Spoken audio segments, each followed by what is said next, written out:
This time on the Q Division podcast, we open the case of 1983's Octopussy. This episode, let's all find our inner clown. An island full of women? Sign me up. And who's paying for that Fabergé egg? All that and more on this episode of the Q Division.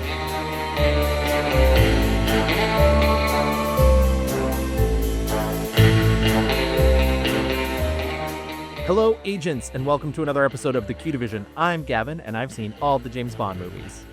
I'm Chels, and I've seen 14 and a TV special. Oh, yeah, it's so special.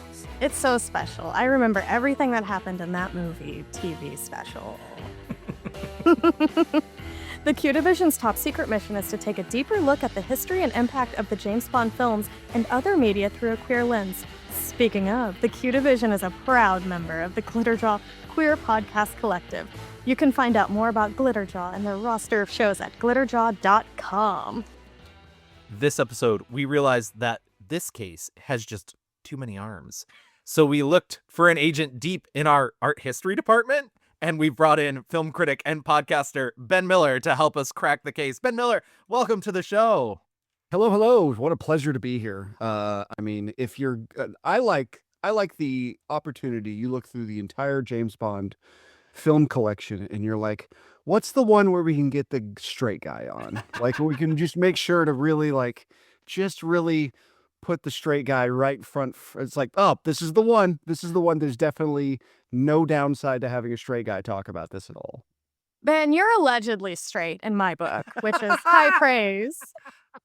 I believe my bio on, I think Twitter bio is a straight white guy in a good way. So. Exactly. That's what that really means. It's Yes, like, okay. we can trust you. You can hold on to my drink and nothing bad will happen. Yeah. I'm married to a woman and she trusts me and other women trust me, I guess. Small little steps for mankind, I say. Sexually straight, culturally queer. There you go. Exactly. Yes. There you go. It's so funny because I also recently invited another straight man onto this podcast, and their response was, for the episode I invited them, like, did you give me this episode because I was straight? And I was like, no, but also yes. So yeah, like, it's impossible to be in the film critic community and not run into every sort of queer person you possibly can. So I'm very happy for you to be aboard here. And let me tell you, 15 years ago, that was not the case. So I'm happy that we are alive and living in this time for that reason. Other reasons we could work on. But Ben, what is your... Well, even before we get into your history of James Bond, first of all, just give us, what are you up to? What is the thing you love about film? How did you get into film criticism? It's kind of a simple thing of like, well, what do you first remember going to movies and stuff like that? And I think I just had the right sweet spot of my age because I was 7 years old in 1993. Oh, goodness. And my dad comes over my shoulder and says, hey, we're going to go to a movie. And it's like dinosaurs are over your shoulder. And I'm 7 years old. And I'm like, yes, let's go to this. And I went to Jurassic Park and I was like, oh my God, this is the most incredible thing in the history of film. In the history of anything, not less film. And it was kind of one of those things where I just kind of dove in head first. My mom was always a big film buff. And so I just kind of gravitated to that and always liked watching movies growing up. And then as one does, my first job was at a movie theater, which gave me the opportunity to really dive into my psychosis of watching too much. I tried my absolute best in 2005 to watch every single movie that came out in the movie theater the entire year. I made it I went through some real stinkers, including...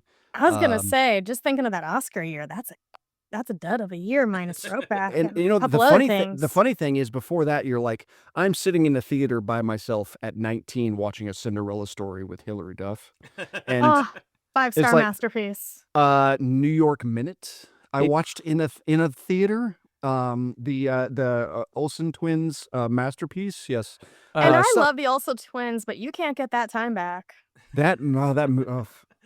That's allegedly a movie. two things. Cinderella Story with Hilary Duff. Does that movie end with Jimmy Eat World? Am I making that up?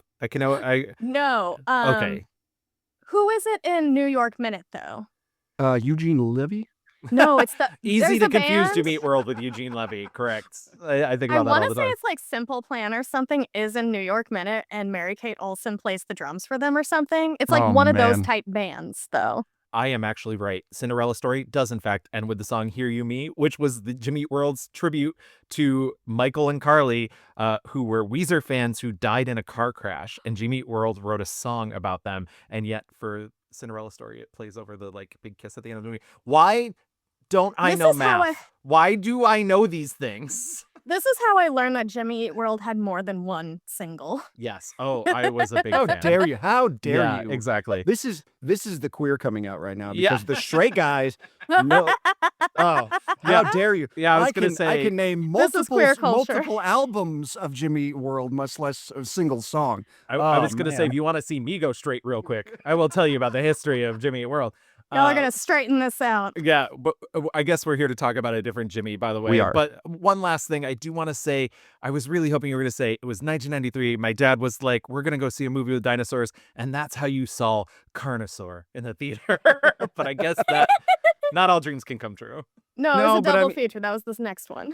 Yeah, so I sat through 2005 and I was just kind of obsessed with it, and it never really went away. And I remember I watched Voltaire in the theater. Oh It my was God. first Almodovar I've ever saw. I watched Voltaire and I was like, "What the hell is this?"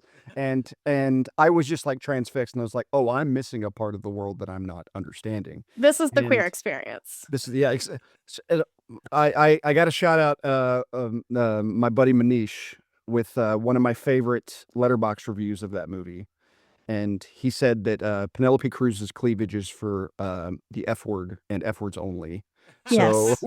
and it's truly the type of film I was like, okay, I would say that's the catalyst to send me off into the world of international cinema, and now I'm like neck deep in completism, where I'm like, I have to watch everything I possibly can. And if you go on Letterboxd and find a movie, chances are I probably saw it already, no matter what it is. So and I've been writing for the last decade full time. I say full time, all the time for the last 5 years. So, and then my big thing is just, you have to befriend insane humans like Chelsea and be able to, Yes. like if you give somebody like Chelsea the opportunity to do a podcast on the Parent Trap, and That's why I'm ever s- here. ever since we had that, the Parent Trap it re-entered the national conversation because of our podcast. It was the catalyst that set it off. In the It right really direction. was. Me and really my was. mental illness. Yes. I would say Ginger Twinsies would not exist without it. And Chels and I saw Ginger Twinsies together. We saw so- Ginger Twinsies together. I found literally the best merch in the world for one of my friends there. It was the greatest night of my life. Yeah. Best thing I've ever seen. I would encourage anybody to go back and listen to that episode, because Chelsea really went off the deep end about how one Yep. of them is a lesbian who is Yep. driving a Subaru with the her Tie-dye friend- girl. the tie-dye girl. That's right. Yes. Real quick, what is the name of that podcast? I guess it's still technically around its target audience. It was essentially I bring on a guest to talk about a film they are targeted by, and it's a podcast about empathy. So they go on and talk about how much they love it, and I empathize with their passion. And so many people listen to it. This is why I keep going. This is why I kept doing it. But all the episodes are still out there somewhere.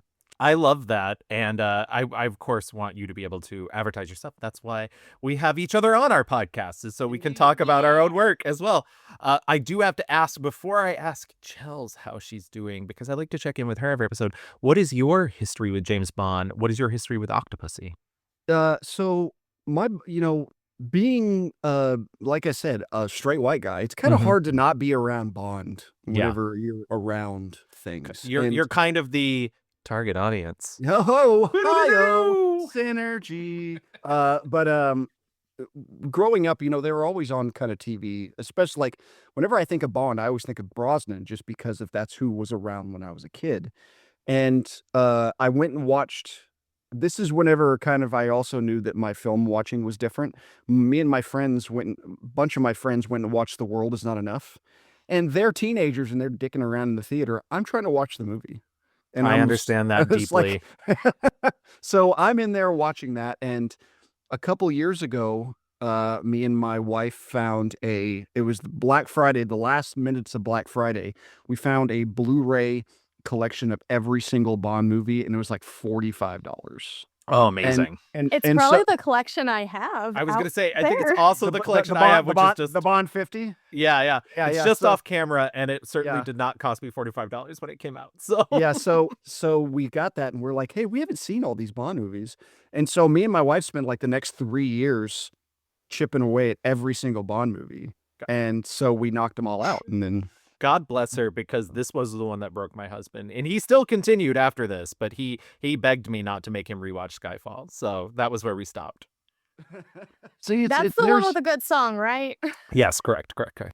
See, I know things. And this movie being a good example, I remember thinking this is a piece of crap, and then I rewatched it, and I'm like, why is this? I'm having a lot of fun. Like it's silly, like all Roger Moore Bond movies, but I mean, still.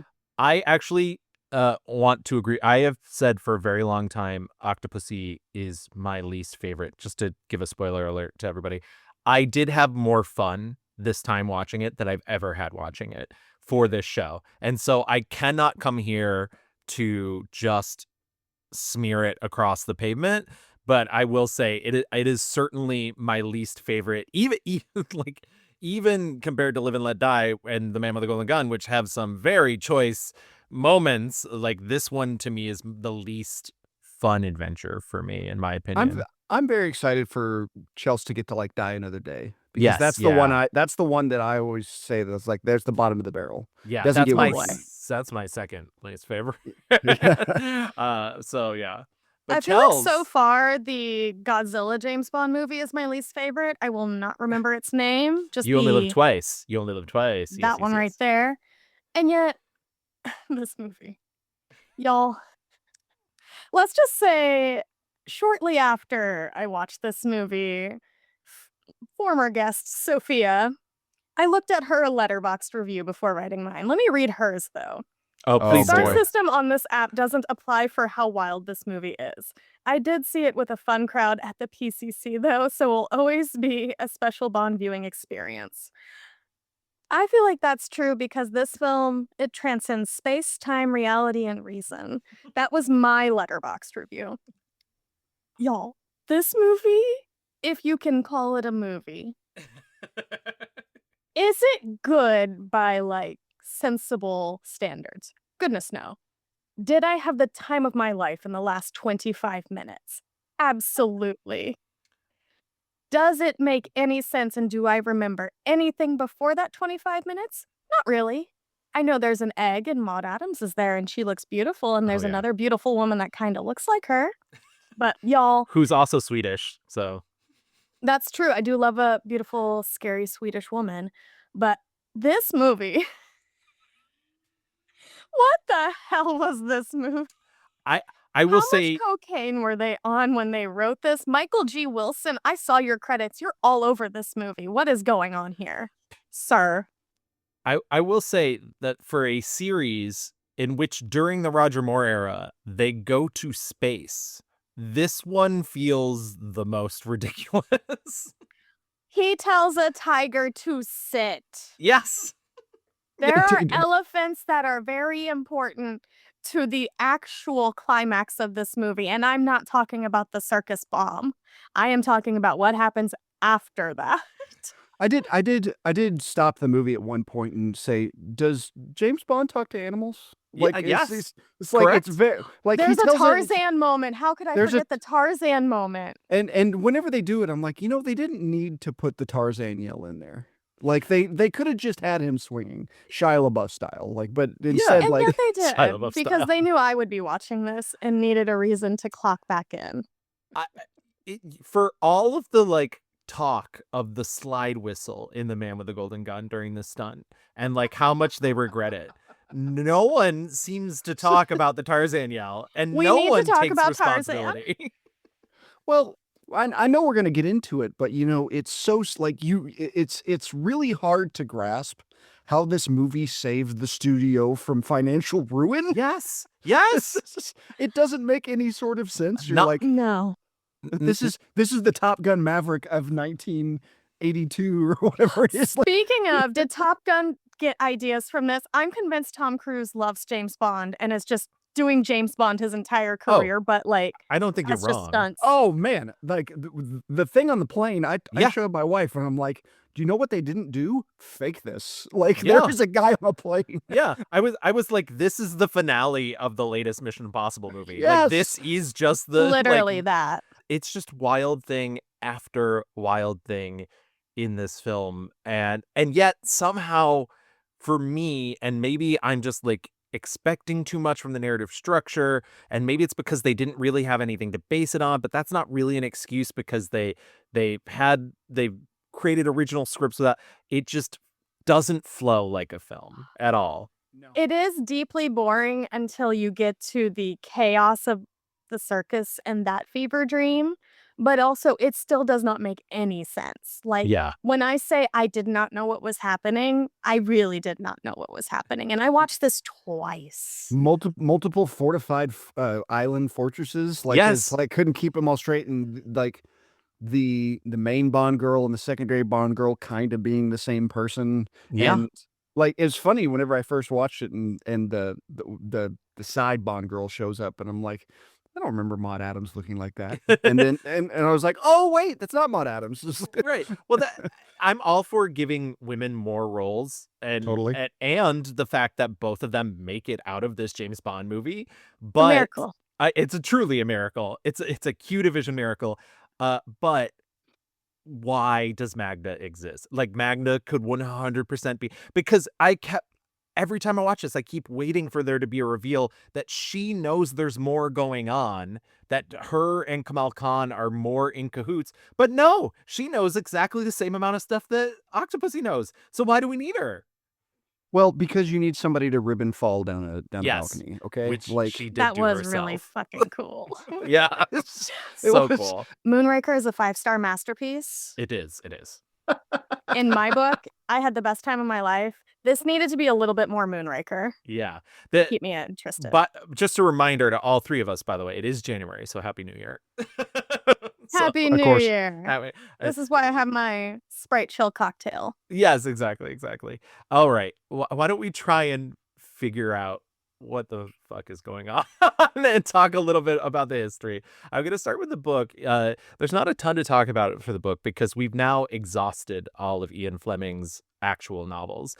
So the short story collection for that this was based on was called Octopussy and the Living Daylights, and it was published on June 23rd, 1966, almost 2 years after Ian Fleming's death.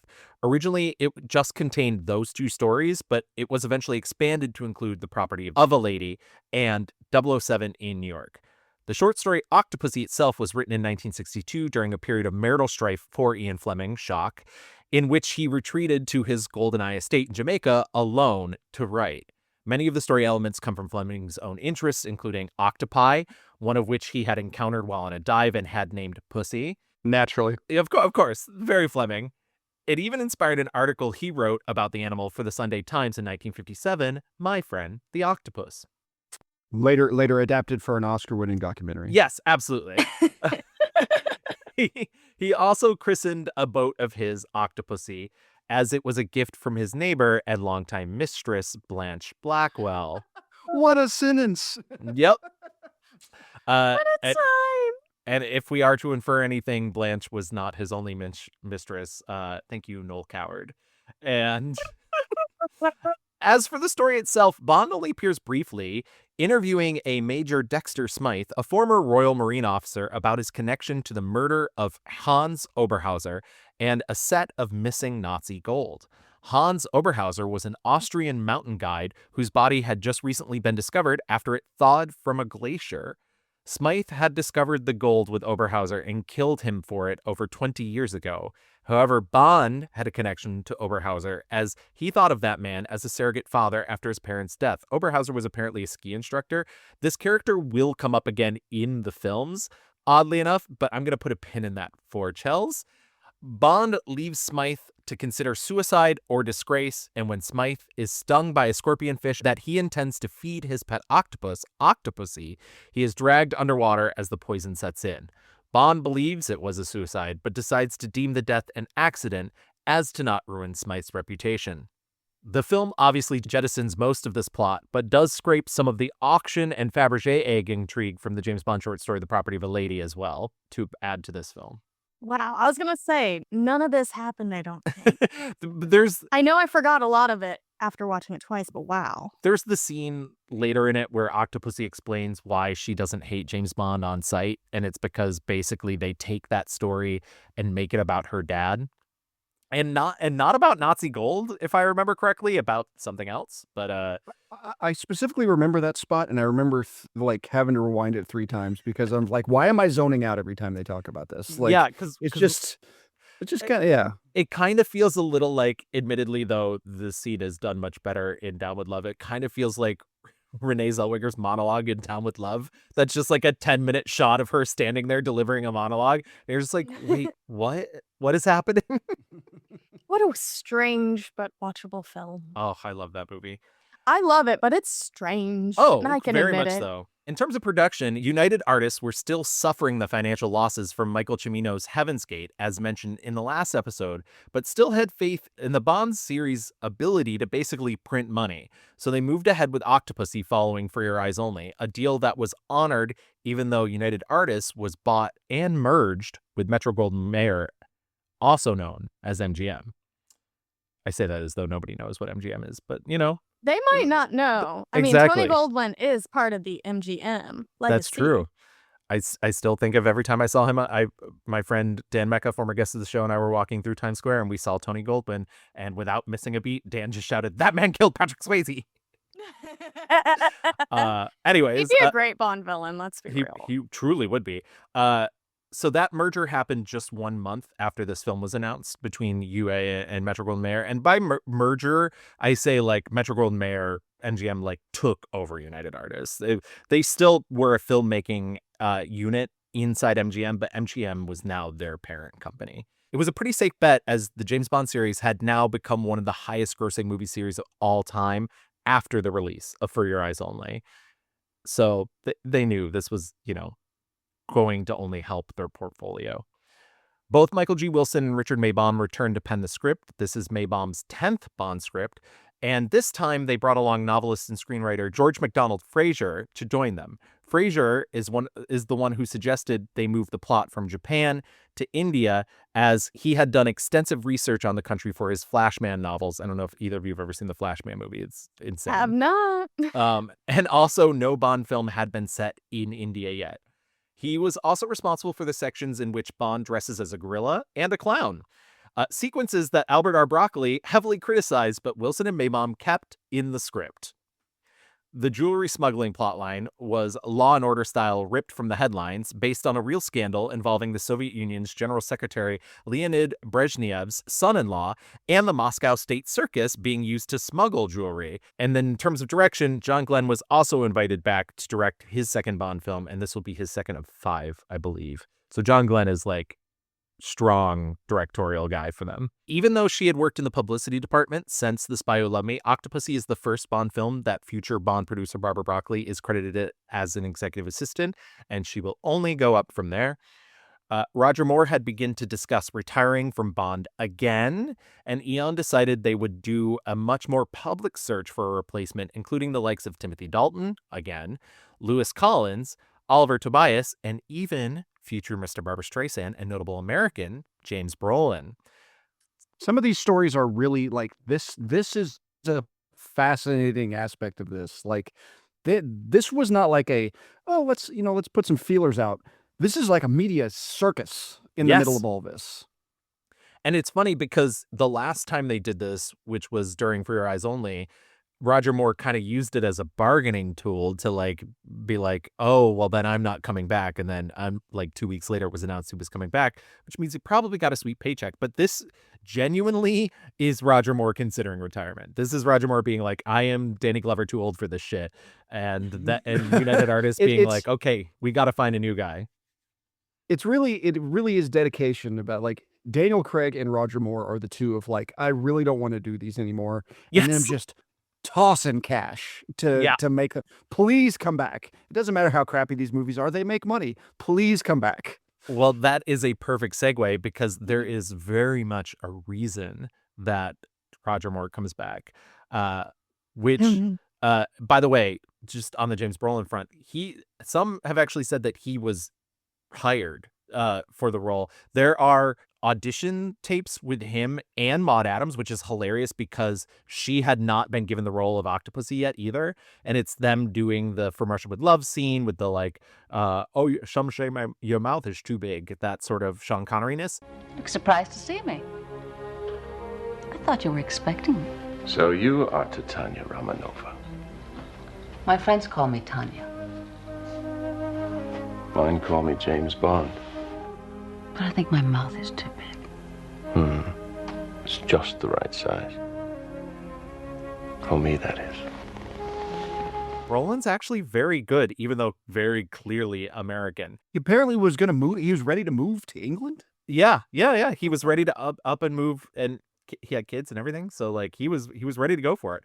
However, the moment that the Broccoli estate had feared was coming to pass, as Kevin McClory, everybody's favorite Bond boogeyman, was moving ahead with his Thunderball remake at Warner Brothers, featuring the return of the original Bond actor, Sean Connery.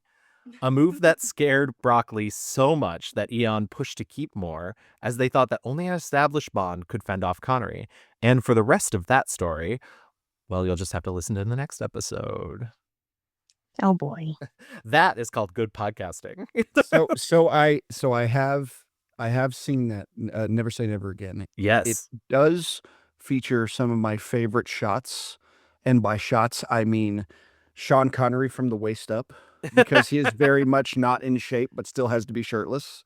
Yes. And so I was they gonna go say out of body shots. Oh yeah, they like, you can tell it's like, hey, you're going to be in here with like, I don't know, 22-year-old Kim Basinger. You can't have a shirt on. So he's like by a pool, and it's like Kim Basinger, who's, I don't think a very tall lady. So it's like her head and his chest. And it's like they have to shoot like, and then all of a sudden you see Bond, but all of a sudden for some reason the camera's across the street. Like it's just, it never doesn't make me laugh. Chels, boy. I cannot wait for you to see it. And that episode's going to be a very, there's a lot of gossip for that episode, let's just say. Oh, Me my too, favorite say. thing. For Octopussy herself, Maud Adams was not actually the first choice. Eon balked at Faye Dunaway's price tag. Sorry, Sophia.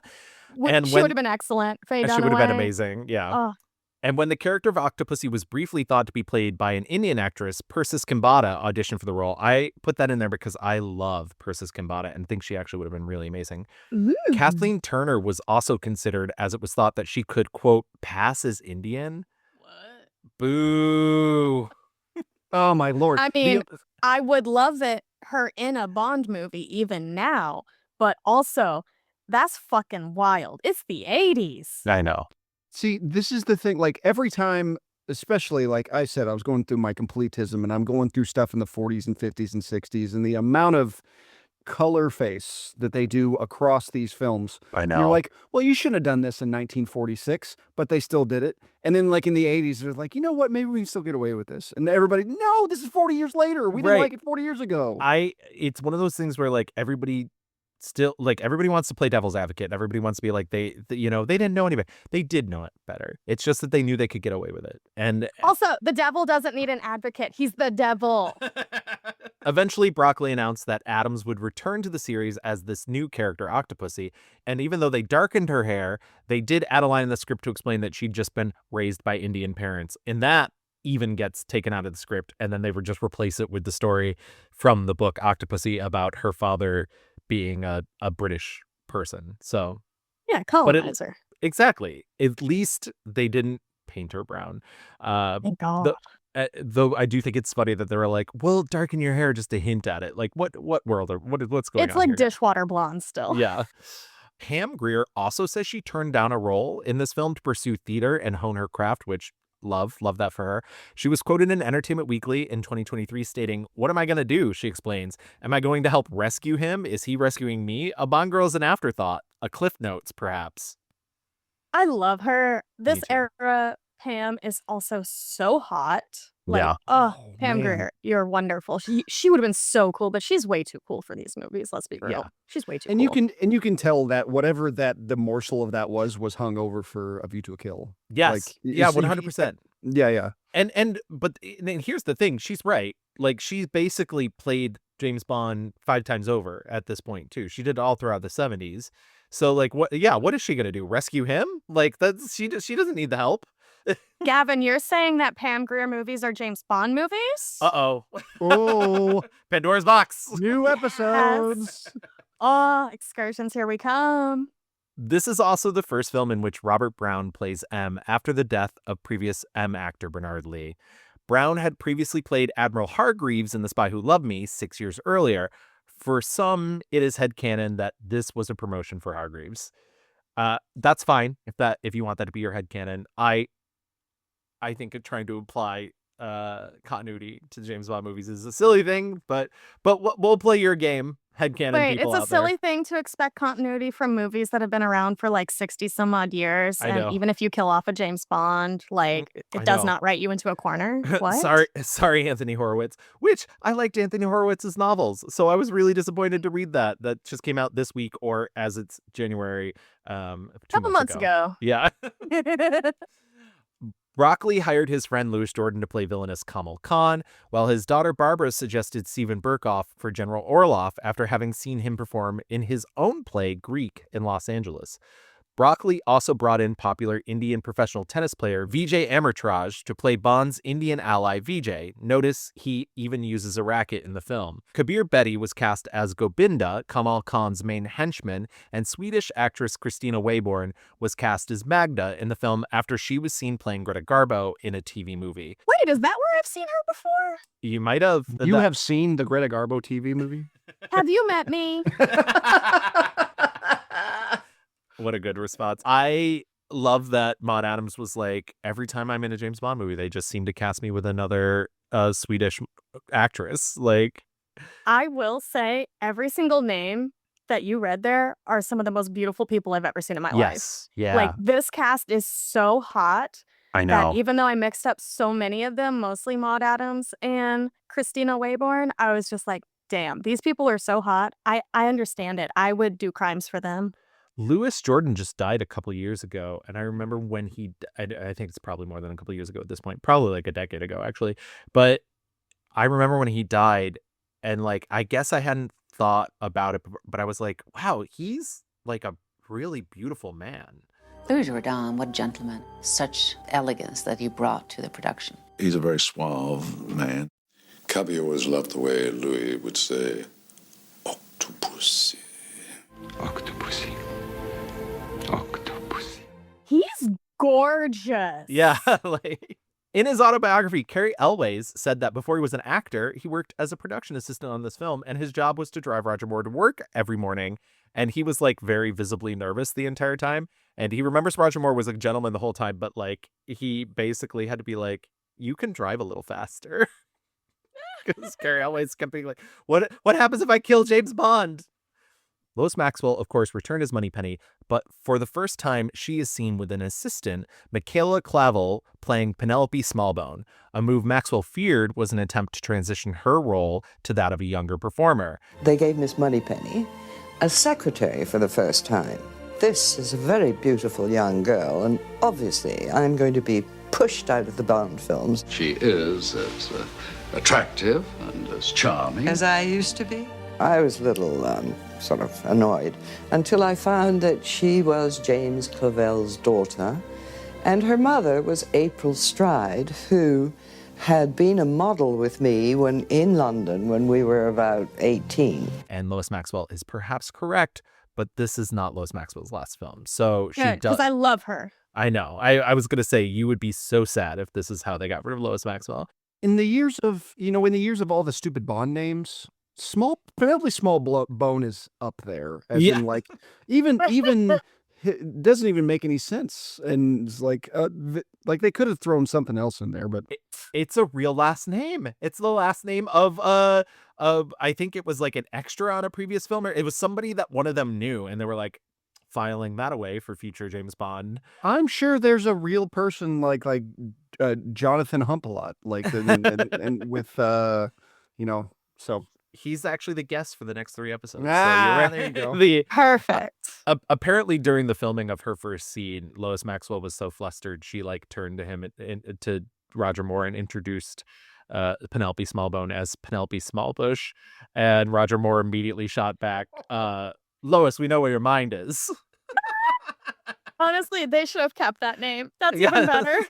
Smallbush is great. This movie's called Octopussy. You can't call it Smallbush. That's I know. That's so good. Perfect. Locations for the film included Berlin, Germany, several locations in India and Utah, and of course Pinewood Studios, as well as the broader England at large. During one of the location scouting trips to India, production designer Peter Lamont's plane was actually hijacked. Luckily, the crew of the plane was able to subdue the hijackers, and the passengers were returned to safety. Chelsea talks about this in the book that you bought me, The Man with the Golden Eye, and it's funny enough, not even a huge part of the book, but he does say, like, when the crew was fighting off literally the captain took an axe from the cockpit and put it in one of the hijackers' heads. And so this is something that Peter The Lamont death count saw. on these films, like directly or indirectly, is wild. He also said while they were they let off some of the women and children because it was like very sweltering after they landed.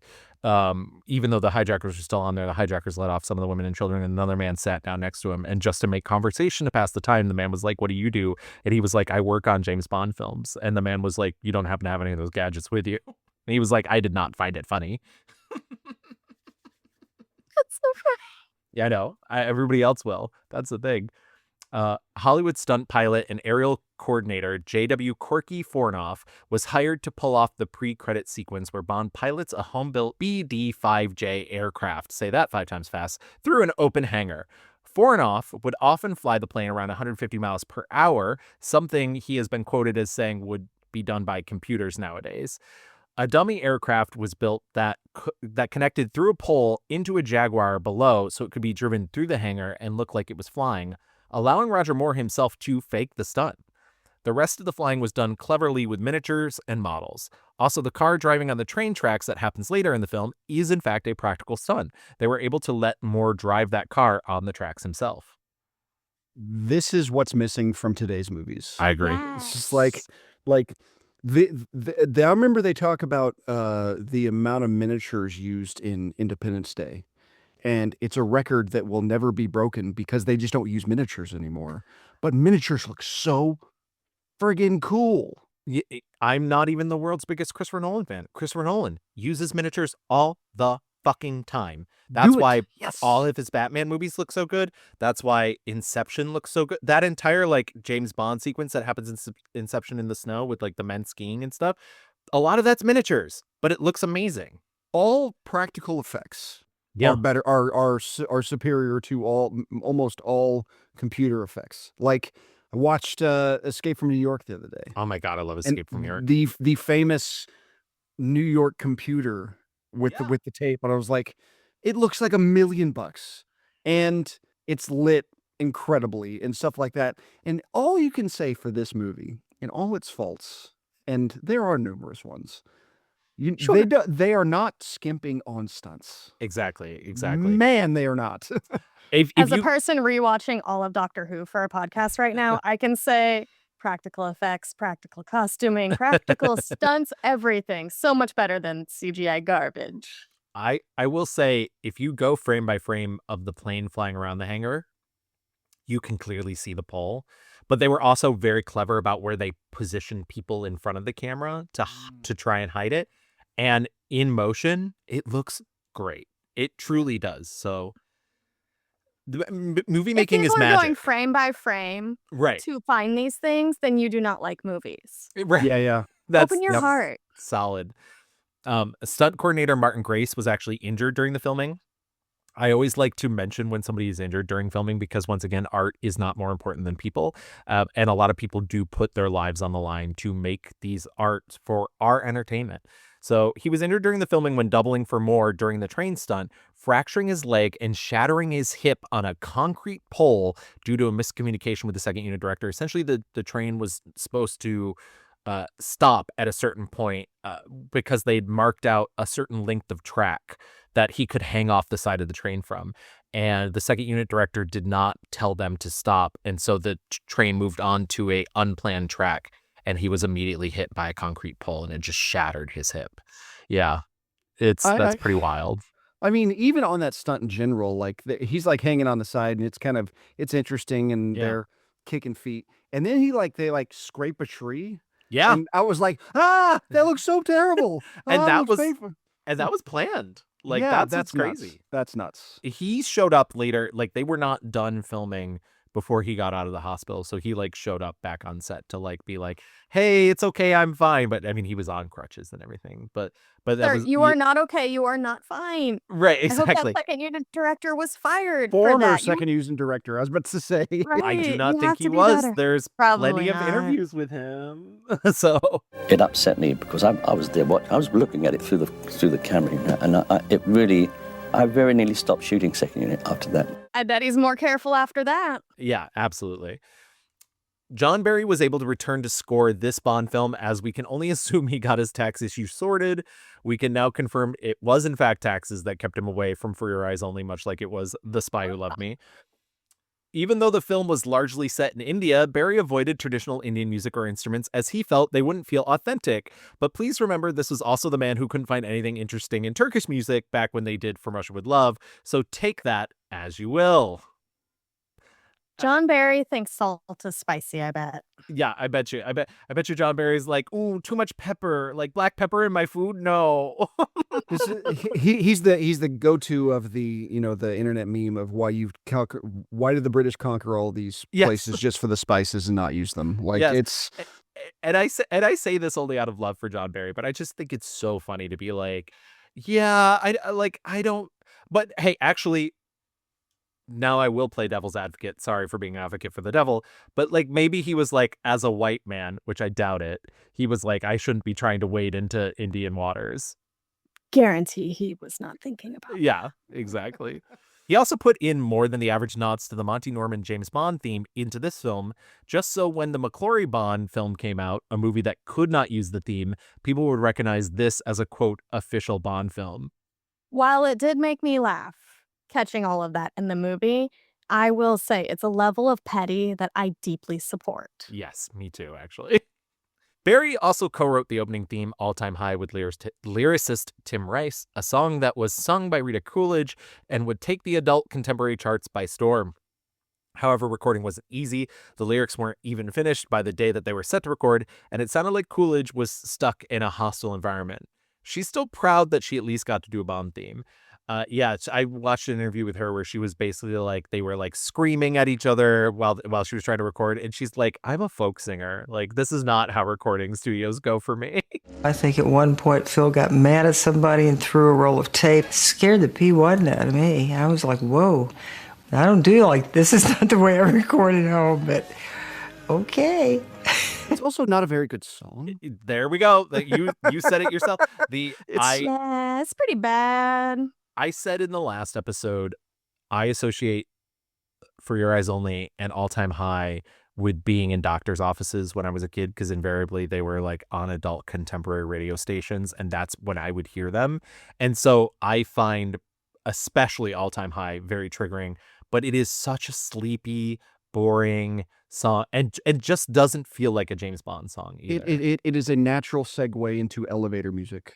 You can doom doom doom doom doom doom. Yeah. Doom, it's got that, just like you said, sleepy tone. Yeah. You can tell that Elton John did most of the work on The Lion King from listening to this.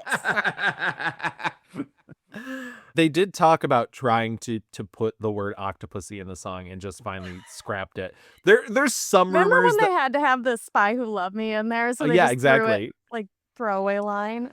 I just hoped that I wasn't going to be singing that word, Octopussy was just No, as a title. You know, I mean, you try. How do you make that work?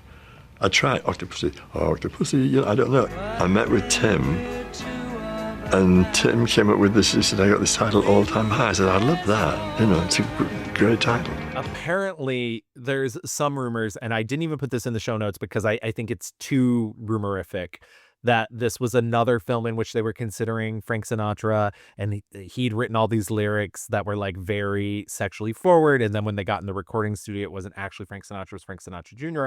That all feels made up. That feels like fan fiction. But I'll say it in this episode just in case somebody comes back with like, well, actually, but I think that's pretty. I think proven Frank wrong. Sinatra was too busy hanging out with Mia Farrow at the time and making Yeah. a questionable paternity story for her for that later. What are you talking about? I just don't. What are you? No Hollywood story involving Frank Sinatra is not immediately interesting to me. Just because every single woman's like, this guy is a monster. Every single guy is like, he's the best guy in the world. Yeah. So it's kind of read between the lines there. Like, Yeah. Mhm. Octopussy premiered in England on June 6th, 1983, with the Prince and Princess of Wales both in attendance. While it financially underperformed, but not by much, when you compare it to For Your Eyes Only, it still made $187.5 million on a budget of $27.5 million, with $67.8 million coming from the United States and Canada alone. Which It is still like $1 billion today. Yeah, exactly. But it did beat its rival, Never Say Never Again. Once again, that's for next episode. I'm so good at this podcasting thing, you guys. I'm You're so good. amazing at this. Why, thank you. That's all I want. Reviews were surprisingly strong. I love every time we get into one of the films that is considered bad nowadays, people are like, this is a great James Bond movie. Gene Siskel awarded the film 3 out of 4 stars, and noting that it was Moore's first non-smug Bond performance. Fuck you, Gene Siskel. However, Derek Malcolm of The Guardian felt the films had become a parody of a parody. More retrospective reviews have been less kind, feeling this is an old-fashioned step back for the Bond franchise. I think we all just need to do a lot more drugs today to understand what people were thinking 40 some odd years ago. I do agree with you, Chills. Like the same thing about like if you're in the 40s or the 50s and watching a movie from that time and you're like, wow, there's a lot of racism. And it's like, yeah, that was the 40s and 50s. There's a lot of racism. You have to take that same thing into account with the 80s. So much cocaine, just cocaine everywhere. Just assume around every corner somebody is doing a key bump at every possible opportunity. Like watch Terms of Endearment. Yeah. Knowing solid. that Deborah Winger and Jack Nicholson were in a movie together in 1983. Do you know how much cocaine was ingested? It was an insane amount of cocaine. And they somehow came out on the other side of it. And they actually delivered good performances, which it's a miracle. Oscar winning frankly. for some. Oscar winning for some, yes. And I would argue that she's better than McClane, but that's a different story. But anyway, like you have to view every movie from the 80s under the lens that everybody is gacked out of their faces. Yeah. And I think for that's the correct. 40s, it's a lot of morphine. Yeah. So much amphetamines. I was gonna say some uppers too, like, but that's mostly safe for the children. Yeah. You gotta get those kids tap dancing. Sorry, been doing a lot of Judy Garland research of late.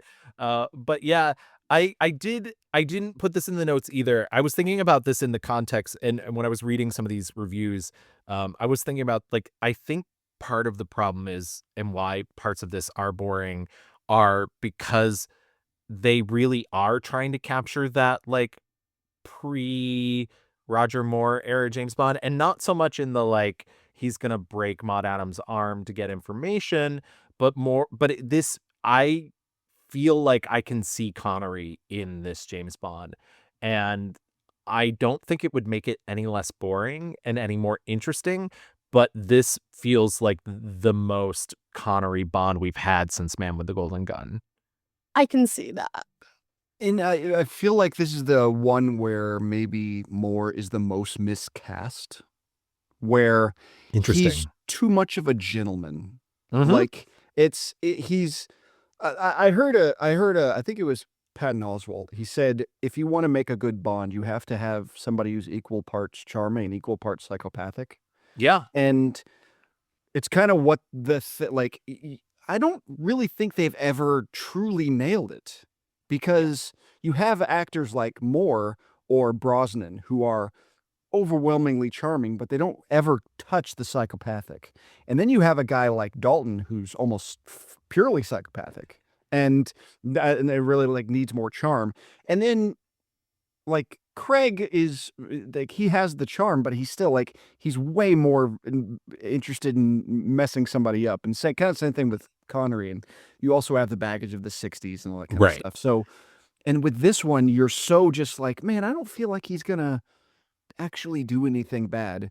And then he turns and domes a Russian guy between the eyes. There's like, well, okay, I guess. I mean, maybe this is something that is going to happen. But the whole time, I'm just like, he's just like a suave old man. Like, and I don't feel like he's actually a secret agent. Like, I would argue too, not with you, but I think Bond fans might feel some umbrage with this. But I still stick by it, especially after having reread the novels for this show, is that I don't think that the book Bond is that charming, and I think that's maybe where the mistake comes in, because people try and cast the book Bond, but the film Bond is another animal altogether, because he does straddle that world of having to be very likable but also doing horrible things. We brought it up a bunch of on this show a lot, that like the book Bond will not kill in cold blood, and he goes out of his way to make sure that like he will willingly put himself in danger rather than kill a bad guy, because it gives him a reason to kill. And the movie James Bond will kill in cold blood, so you actually do need, like you said, a combination of like incredibly charming but with psychopathic tendencies. I think I agree with you about Dalton, but I think a lot of that reputation comes from License to Kill, because License to Kill is insane. I think Dalton actually kind of nails it a little bit in The Living Daylights, but I mean, we'll get to that in a couple episodes. But I'll be the judge of that. Yeah, exactly. Especially after seeing your love, Roger Moore, go away. But yeah. Ugh. But yeah, Man. I think that's sort of where it's at for Octopussy. I think you're right. I think he does feel miscast, which is why I think it's so funny that Gene Siskel's like, oh, it's his first non-smug James Bond movies, because like Bond is fucking smug. That's a part of his whole deal. He tells a snake to piss off. Yeah, exactly. All right. Well, I think that's enough about the production of this crazy movie. Why don't we open the case file on Octopussy and get into a little bit of the plot?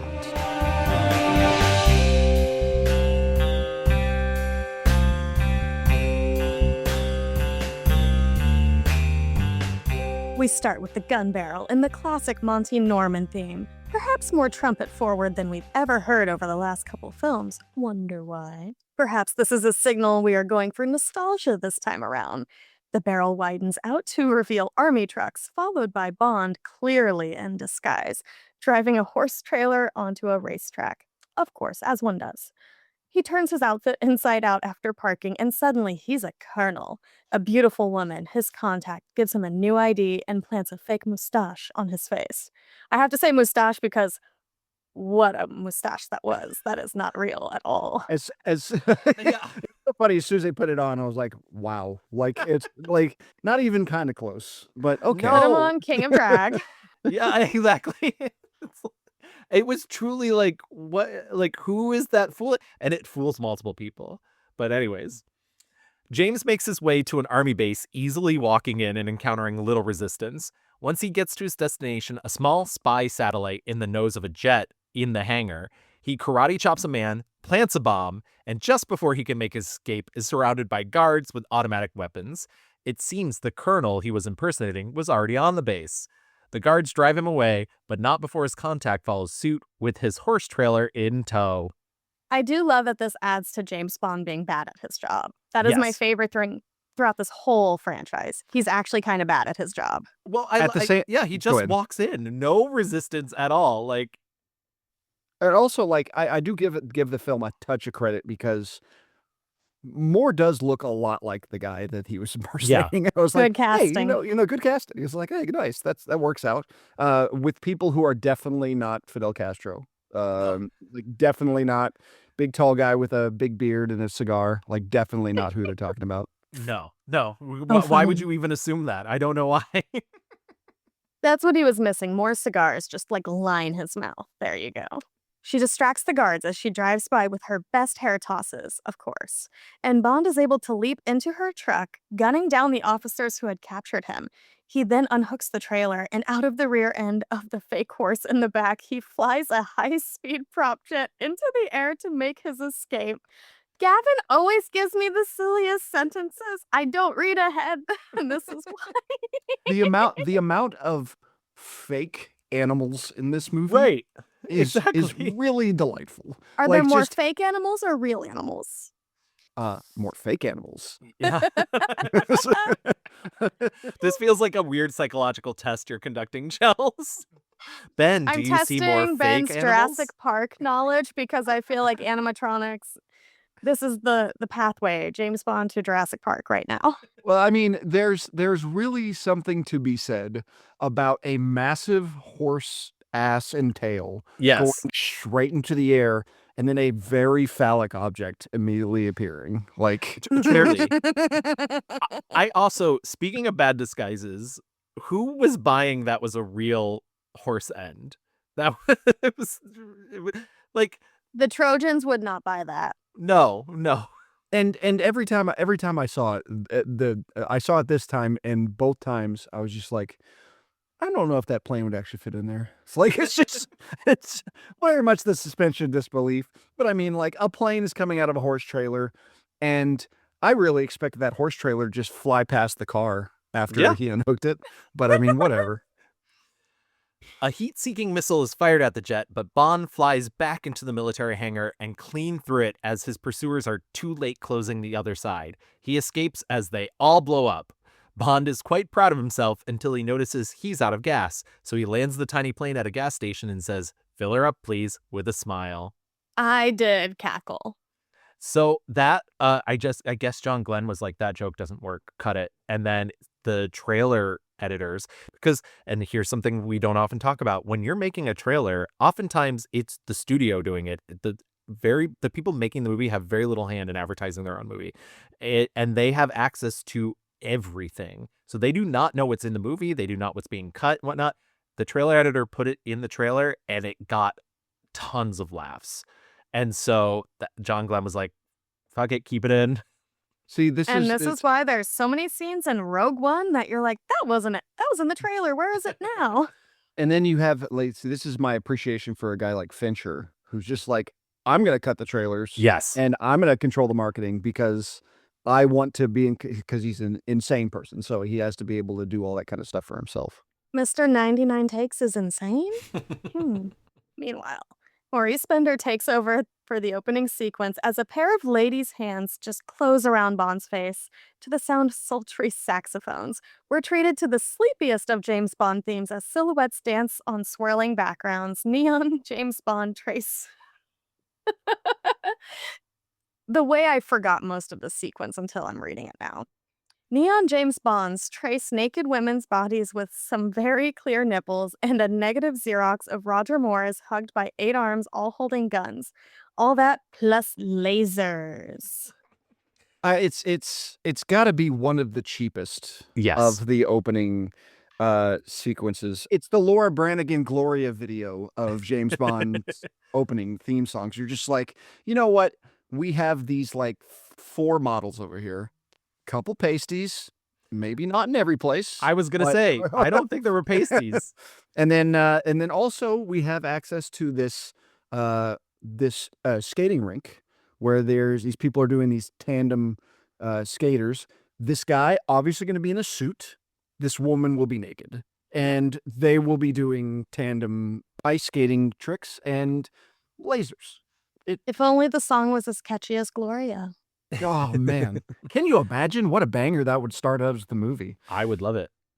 Octopussy, pussy. Yeah, exactly. I talked about it in the last episode. Sometimes it feels like Maurice Binder's a little on autopilot or like a little lacking for ideas. And I think this was also the case where he was like, I don't know about this one. Why don't we just more nipples? Well, They should have brought like, Sheena Easton back for this one. She could have sang it at us. she could have sang it at us. I will say the arms I do like. That is the one. That was, I agree. Yeah. That's the one idea that I think is interesting in it. Suddenly, we are at a circus in East Berlin as a man is in hot pursuit of a clown. The clown puts up a fight against not one, but twins with a set of very sharp knives. Also skilled knife throwers, they get him square in the back as he falls over the side of a small dam. But shed no tears for this clown yet, as he's able to pull himself from the water and make his way to an opulent house. He then crashes through their window, dead, dropping a Fabergé egg in the general direction of an old rich couple who inhabit the mansion. So I believe this is the British ambassador's consulate or something Yes. like that. He just kind of stumbles through the gates. Yes, which And nobody with a machine gun, nobody like it's not very well protected British, embassy. this is East Berlin, correct? Yeah. So, I Yeah. mean, kind of 1983, gang. Kind of heightened security should be at the case. So, I And mean, it's not Switch. it's not like he's sneaking around. He's got a full face of paint. he's a friggin' clown. He's a Yeah. clown. Too many clowns. Back in England, Bond is introduced to Miss Moneypenny's new assistant, Penelope Smallbone. Nah, I like her Smallbush. I'm calling her that from now on. Bond immediately sexually harasses her, and Moneypenny complains that he just doesn't sexually harass her the same way anymore. Bond goes to M's office as both women sigh like lovesick kittens. Welcome to Universal Exports. Take it, dear. That's all you'll ever get from him. Thank you, Commander Bond. You know me? Miss Moneypenny described you. In nauseating detail. Really? I've been complaining over the last couple episodes that I wish there were more Miss Moneypenny, and this is certainly the case because this one feels like this one is just her being like, I have an assistant now. Why don't you sexually harass me anymore? This is why she should have been the new M. This is Yeah. her assistant training as she's doing things. See, we're rewriting her story. And let's not besmirch this woman. She is exceptional in how many movies is this now? This is 13. This is the 13 for her. 13th James Bond film. And yeah. and may we say, aging like a fine wine. Just Oh, a love of my beautiful life. woman. Oh my lord. I know. It's a shame. Bond meets with M, the Minister of Defense, and MI6's art expert on art. I just love that they're like, yeah, we have an art expert. What? You gonna ask us questions about that, Bond? No. M asks James if he knows what a Fabergé egg is, and Bond passes with flying colors, except that he doesn't know the one he is holding is a forgery. Bond is tasked with tracking down the real one at an auction, as they believe this forgery nonsense could have something to do with the Russians trying to raise funds. M alerts him that they need him on the job as a replacement for 009, who was the clown killed in East Germany.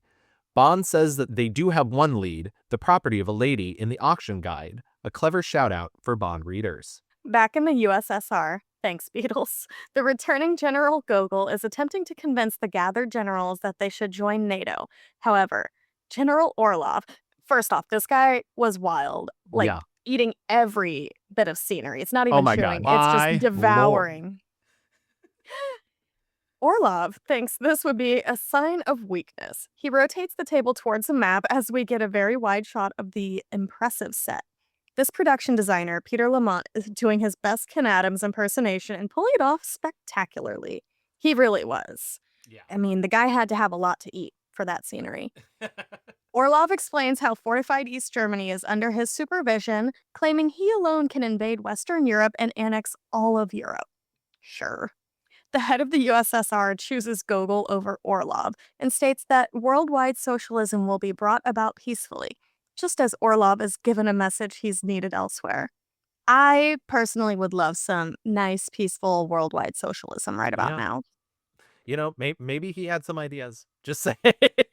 Like you said, Steven Berkoff in this movie is just on another level of unhinged, of just action and being like, I'm gonna see how wide I can make my eyes so I can give myself a Yeah. headache. Like I think he needed a downer with his cocaine. Yeah, that you could tell. It's like he's definitely one who is taking lines in between. Is like, okay, we're on number 3. Hang on, boss. Turns and then comes back. Shout out to him. Beverly Hills Cop is what I always think of him as. Yes. Well, the funny thing is, so I think for all intents and purposes, he's the real villain in the movie, right? He's actually the big bad, but he's not treated like the big bad in the movie. Kamal Khan is, because he's the one who's getting everything done.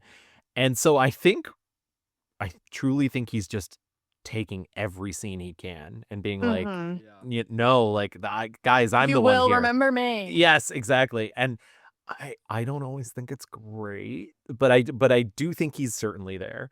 Must I remind you, the committee, of our overwhelming superiority over NATO forces before we give it away? And I did write that line specifically about Peter Lamont just because one of the things that Peter Lamont was instructed in For Your Eyes Only is to make everything as realistic as possible. And I loved that, like, beautiful shout out to Ken Adam by doing this like crazy ornate like USSR set that we were only going to see for one scene. We never revisit rotating. that giant. It's amazing. Also, I do want to shout out Burkhoff real quick because in his Wikipedia, it is an incredible sentence here. As a theater maker, he is recognized for his staging work with a heightened performance style known as Berkovian theater, which combines elements of physical theater, total theater, and expressionism. His work has sometimes been viewed as an example of in-your-face theater due to the intense presentation and taboo-breaking material in a number of his plays. It shows. Yes, he is very successful in his personal style of acting that he has decided to name after himself. Correct, yes. Very that. At the Kremlin Art Repository, Orlov is alerted that the fake Fabergé egg has been compromised. He orders a new one made, but there's no time. At the Sotheby's auction, the art expert warns Bond that the egg itself shouldn't fetch more than £300,000 and expresses his displeasure of Bond's roving eye for women. A man in the back bids £320,000, and the expert states that's Kamal Khan, who is normally an art seller. Khan raises the bid to £400,000, but like a curious cat, Bond bids $420,000 to see how bad Khan wants it. Bond has them bring the egg to him for a closer look and cleverly switches the egg with the fake and finally raises the price, forcing Khan to raise his bid to £500,000. I don't know if cleverly is the right word there. Like the thing I really enjoyed is like, I was willing to pay $400,000. $420,000. Let me get another look at that thing. Like, it's like, what are you doing, guy? Like, yeah. I do love that the whole time Bond's little buddy next to him's like, no, don't spend our money like that. Like, yeah, exactly. Out. Though he's going to like ruin a bunch of gadgets that probably cost way more than that very soon in the film. Oh yeah, give him 5 minutes. Speaking of, Bond follows Khan and his female assistant out to the street as they get into a limousine. He motions for a man to follow them. Back in England, M chastises Bond for his reckless bidding, but Bond says he would have claimed it a fake and not paid, revealing his switcheroo. Bond thinks the fake will smoke out whatever the plan is for the egg, and when M orders him to head to India, which Bond reveals he is leaving for in 55 minutes, this is so funny, Bond. I cannot with him in time. Bond is one step ahead of this new M, if you believe it's a new M. I do not believe. I am not a believer. This is not my X-Files. We're greeted to the sights and sounds of India as Bond, in an immaculate tan suit, steps out of a boat. Nice suit. Yeah, very good suit. A snake charmer plays the Bond theme on a flute, sure, calling Bond to him, revealing himself to be a fellow agent working for, quote, Universal Exports, by the name of Vijay. He also points out this terrible cover as he hates snakes, which I guess is a true thing that Vijay also hated snakes. So it was a kind of an in-joke for him too. But also, why would the audience know that? They climb into an open taxi being driven by Sadruddin, the head of MI6's section in India. Vijay fills Bond in on Kamal Khan, an exiled Afghan prince and sportsman, dropping that he also plays a bit of tennis himself. Wink. Big wink. Can we shout out VJ? Because he's a lot of fun. And He's great too. A lot of yeah. energy in this movie. Like as soon as he's in there, I was like, "Hey, VJ!" Like every Also time very handsome. Thank handsome you guy, for your yeah. service, for your skincare routine. And I also think it's hard getting into a well-established series when you've never acted before. Totally. And they put a lot of faith in him, and I think he's actually very good. Yeah, I think so too. He has charm and he has like a charisma that you just don't expect, especially from like an athlete. Very true. There are some really bad athletes turned actors out there in the world. I know, we've seen their SNLs. Yes. Clips, not full episodes, goodness no. Vijay points out that Khan lives in the Monsoon Palace, a fortress high on a hill, but he plays backgammon in the evenings at the hotel Bond is booked at. They leave Bond to get settled, but not before he makes an anal sex joke. Bond checks into the hotel among some bikini-clad babes and is brought to his room where he instantly hits on the woman showing him his room. He also spots Magda, Kamal Khan's assistant from the auction, disembarking from a boat, curiously bearing an octopus flag. So two things about this. First, the anal sex joke. One of the things that I've come to really appreciate about Roger Moore's James Bond that I have not appreciated when I was younger, Moore has, and I'm not saying that he is in any way, shape, or form, and I'm not like trying to claim him. He has a sexual fluidity that he brings to Bond. And so he like gives him his flute and he's like, here you go to play with your asp. And it's like clearly the double meaning, but it's like, I don't know, like there's something very queer about Roger Moore's James Bond. It'll happen again later in this very movie, and we got it in Moonraker too, and we got like that he is willing to make gay panic jokes that do not have a gay panic component to them. That I think anybody else they would if it were Connery, and I feel bad always blaming Connery. This is not Connery's fault. He's like a much more butch Bond. Like if Connery delivered that joke, it would feel demeaning. And it doesn't feel demeaning coming from Roger Moore. It feels like he's like being playful and coy, and this is not a thing that you have to worry about with him. And I think that's a really interesting thing, especially being a young queer person watching these films and growing up being like, you know what, it's okay to be a little fruity. It's fine. It's funny actually if you can assign that exact same joke to each level of Bonds. You're like, okay, well, Connery wouldn't deliver it, or he'd put too much stank on it. There'd be gay panic, yeah. There'd be gay panic, and it's like I think I'm not sure if like Brosnan or Dalton could even pull it off. No, Craig would make it sexy somehow. Yes, Like, yeah. it's like I feel like Brosnan Mamma Mia era could. Brosnan okay. 90s Yeah. era could not. Yeah, I think Brosnan had to age into it. I think that's actually very correct. I think Mamma Mia really like unlocked something in Brosnan to where he was allowed to have fun with his life. Because even in something like Mrs. Doubtfire, it's just like you're a stuffy hot man. I would argue you could do the same thing with Dalton, like Hot Fuzz level Dalton. Yes. Like probably pull that off, but not James Bond Dalton. And then Lazenby would punch somebody if they made a gay joke about him. I thought he was going to sleep with the receptionist, the lady helping the bags. I was Yeah. like, oh, cool, sleep with her. Yeah, that'd be nifty. Well, I love that there is like chemistry there, and she's kind of like, I'm on the clock, babe. I gotta go.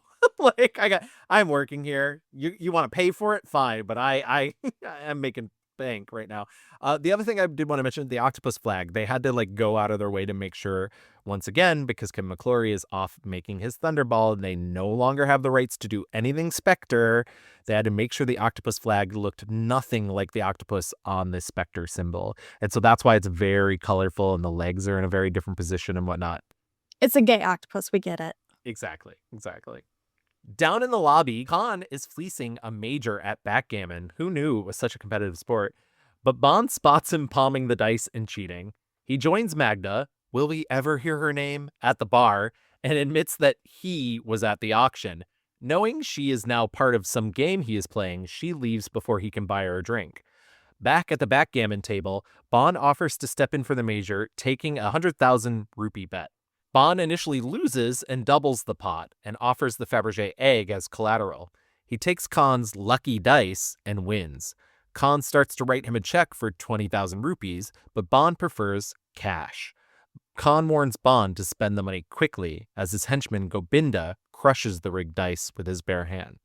And that's what I mean by this feels like more classic, because that like Gobinda crushing the dice is very clearly a reference to Odd Job crushing the Totally. golf ball. Like that is like a 1-to-1 comparison to Goldfinger. And it's the same with like Bond noticing Goldfinger is playing with a rigged ball in golf as him catching Kamal Khan playing with rigged dice. So like we're doing a little greatest hits here, which I'm fine with because it doesn't feel repetitive because the situation is different, but like it feels more like we're reaching for something we've already done before.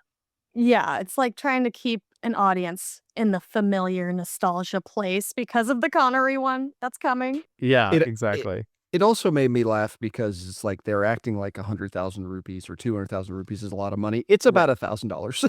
Right. Well, I was thinking that like, It's not insignificant, but at the same time, it's not like this gargantuan amount of money. well, yeah, and that's one of the things I think that these films never take into account. Like every time, not to bring up Drag Race, which we do every episode, but every time they announce like a prize on a different country's Drag Race, I immediately like look at what, and I'm like, oh, like that's like $32,000, like, Yeah. which is more money than I could make in one transaction, but it's still like, Until you get to Drag Race UK and you're like, oh, they get no money. yeah, or reverse of that, you get to Drag Race Canada and they don't get taxes taken out, so they're making the most. You need a great deal of luck to get out of this. Oh, luck. Well, then I shall use player's privilege and use your lucky dice. It's all in the wrist. Double sixes. Fancy that. 200,000 rupees. Bond distributes his winnings among Vijay and Sedrudin and gets into another taxi. Gobinda pursues them through the streets of India, blunderbuss in hand. Vijay's taxi is almost overtaken by Khan's assassins as they board, but he fights them off with a tennis racket, which was pretty fun. That Yeah, was very cool. nice. Love that. One manages to stab Bond in the heart, but it only pierces a fat stack of his cash winnings, and they lose the men, jumping an annoyed camel as they do so. Even these movies, like there's like good action sequence, they have to end with the stupidest thing. Like Yes.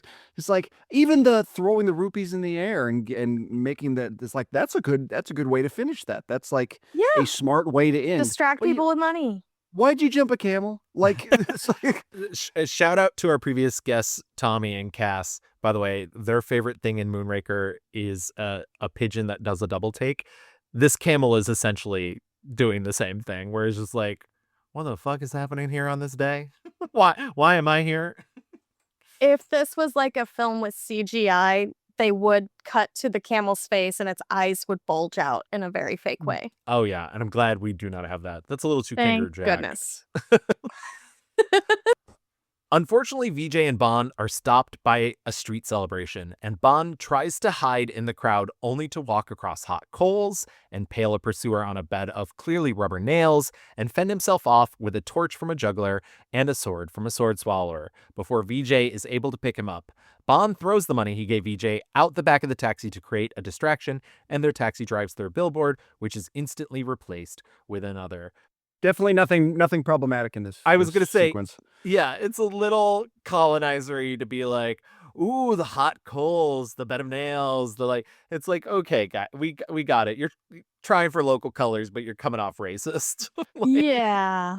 it's just all the great, like, especially now, it's like, oh, this is the greatest hits of like of a Kipling novel that you expect. Yes. Like, it's like, okay, whatever. That's a great way to describe it. It feels very Rudyard Kipling. Like, Yeah. yeah, definitely.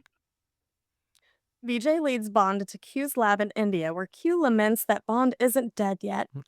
We get it. We get I know. it. I love Q. I love that Q's like, Jesus, just fucking die. Come on. So upset that 009's gone and it could have been 007. Ah, Q. How are you? Most unhappy 007, thanks to you. How can I be expected to maintain the quality of my work? Sent out here at a moment's notice, no proper facilities. Yes, well, you wouldn't have a smaller piece of thread than that, would you, Q? Somebody seems to have stuck a knife in my wallet. Oh, they missed you. What a pity. Bond requests a new jacket and gun and jokes about Q's erection. Okay. We're also treated to a trapped spike door and trick rope. Q has been placing a tracking device into the Fabergé egg that connects to Bond's watch. Q also shows Bond a pen that spits acid, which I need, and Bond makes the same joke that they made fun of in the Casino Royale spoof. The pen also contains a hidden earpiece, and Q is dismayed when Bond points an experimental camera at the cleavage of one of his assistants. She also looks none too pleased.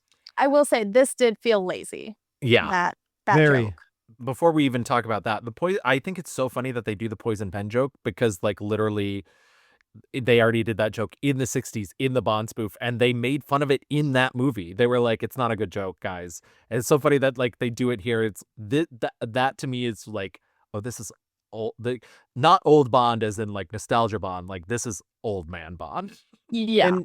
And even like the cleavage thing, the whole time, it kind of made me a little upset, not because of the cleavage itself, because I am a straight man, and just the enjoying that part of it. But I mean, like, Moore's entire thing is he's a gentleman that kind of is betraying the character. Like, Yeah. it was like, that's not really what he does. Right. Like, yeah, he's much that's more clever with his like sexual harassment of women. That's Like like a much more teen- that's- charming about it to where It's it's like a oh, this teenage rascal. move. Yeah. Yeah. It's like oh, boobs. Oh. Like, it's just like, well, that's not really what you do. And admittedly, this is just a background actress, but when it does show her as he's leaving, she does look annoyed. She looks like a little pissed off that like this is what's happening. So yeah, it's like a gross sexist male fantasy in a way that like I don't even think most men really care for. Like kind of the base of the base is where that's being played Yeah. at, and it's not great.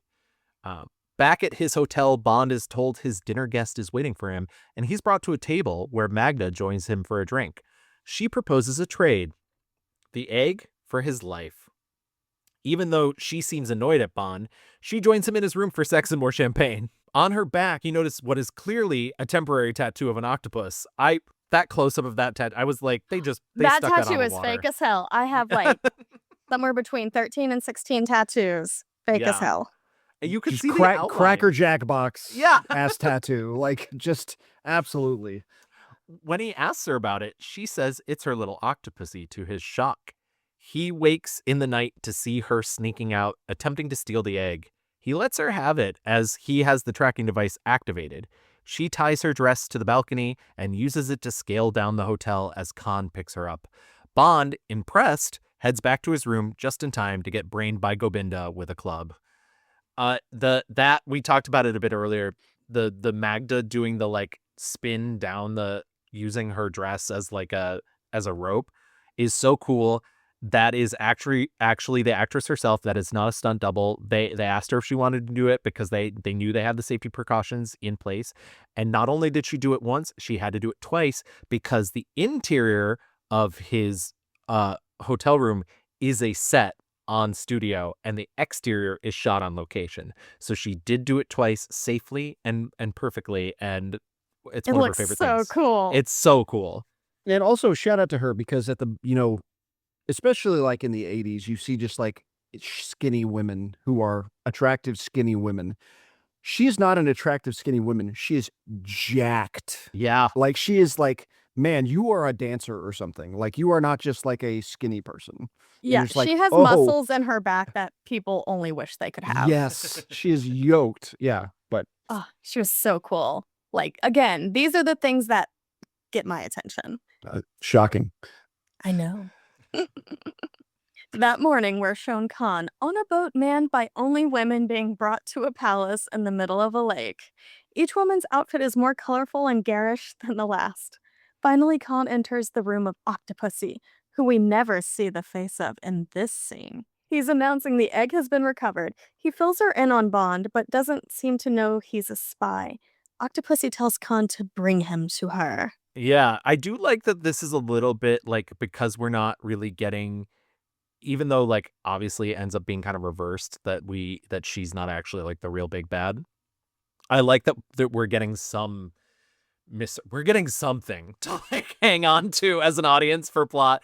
We're like, okay, intrigue, interesting. Let's try this for a bit. But I think that's also part of the problem with this movie is it has so many ideas and they don't necessarily all pay off because I think the payoff of the revelation as to who Octopussy is ends up actually not being that important.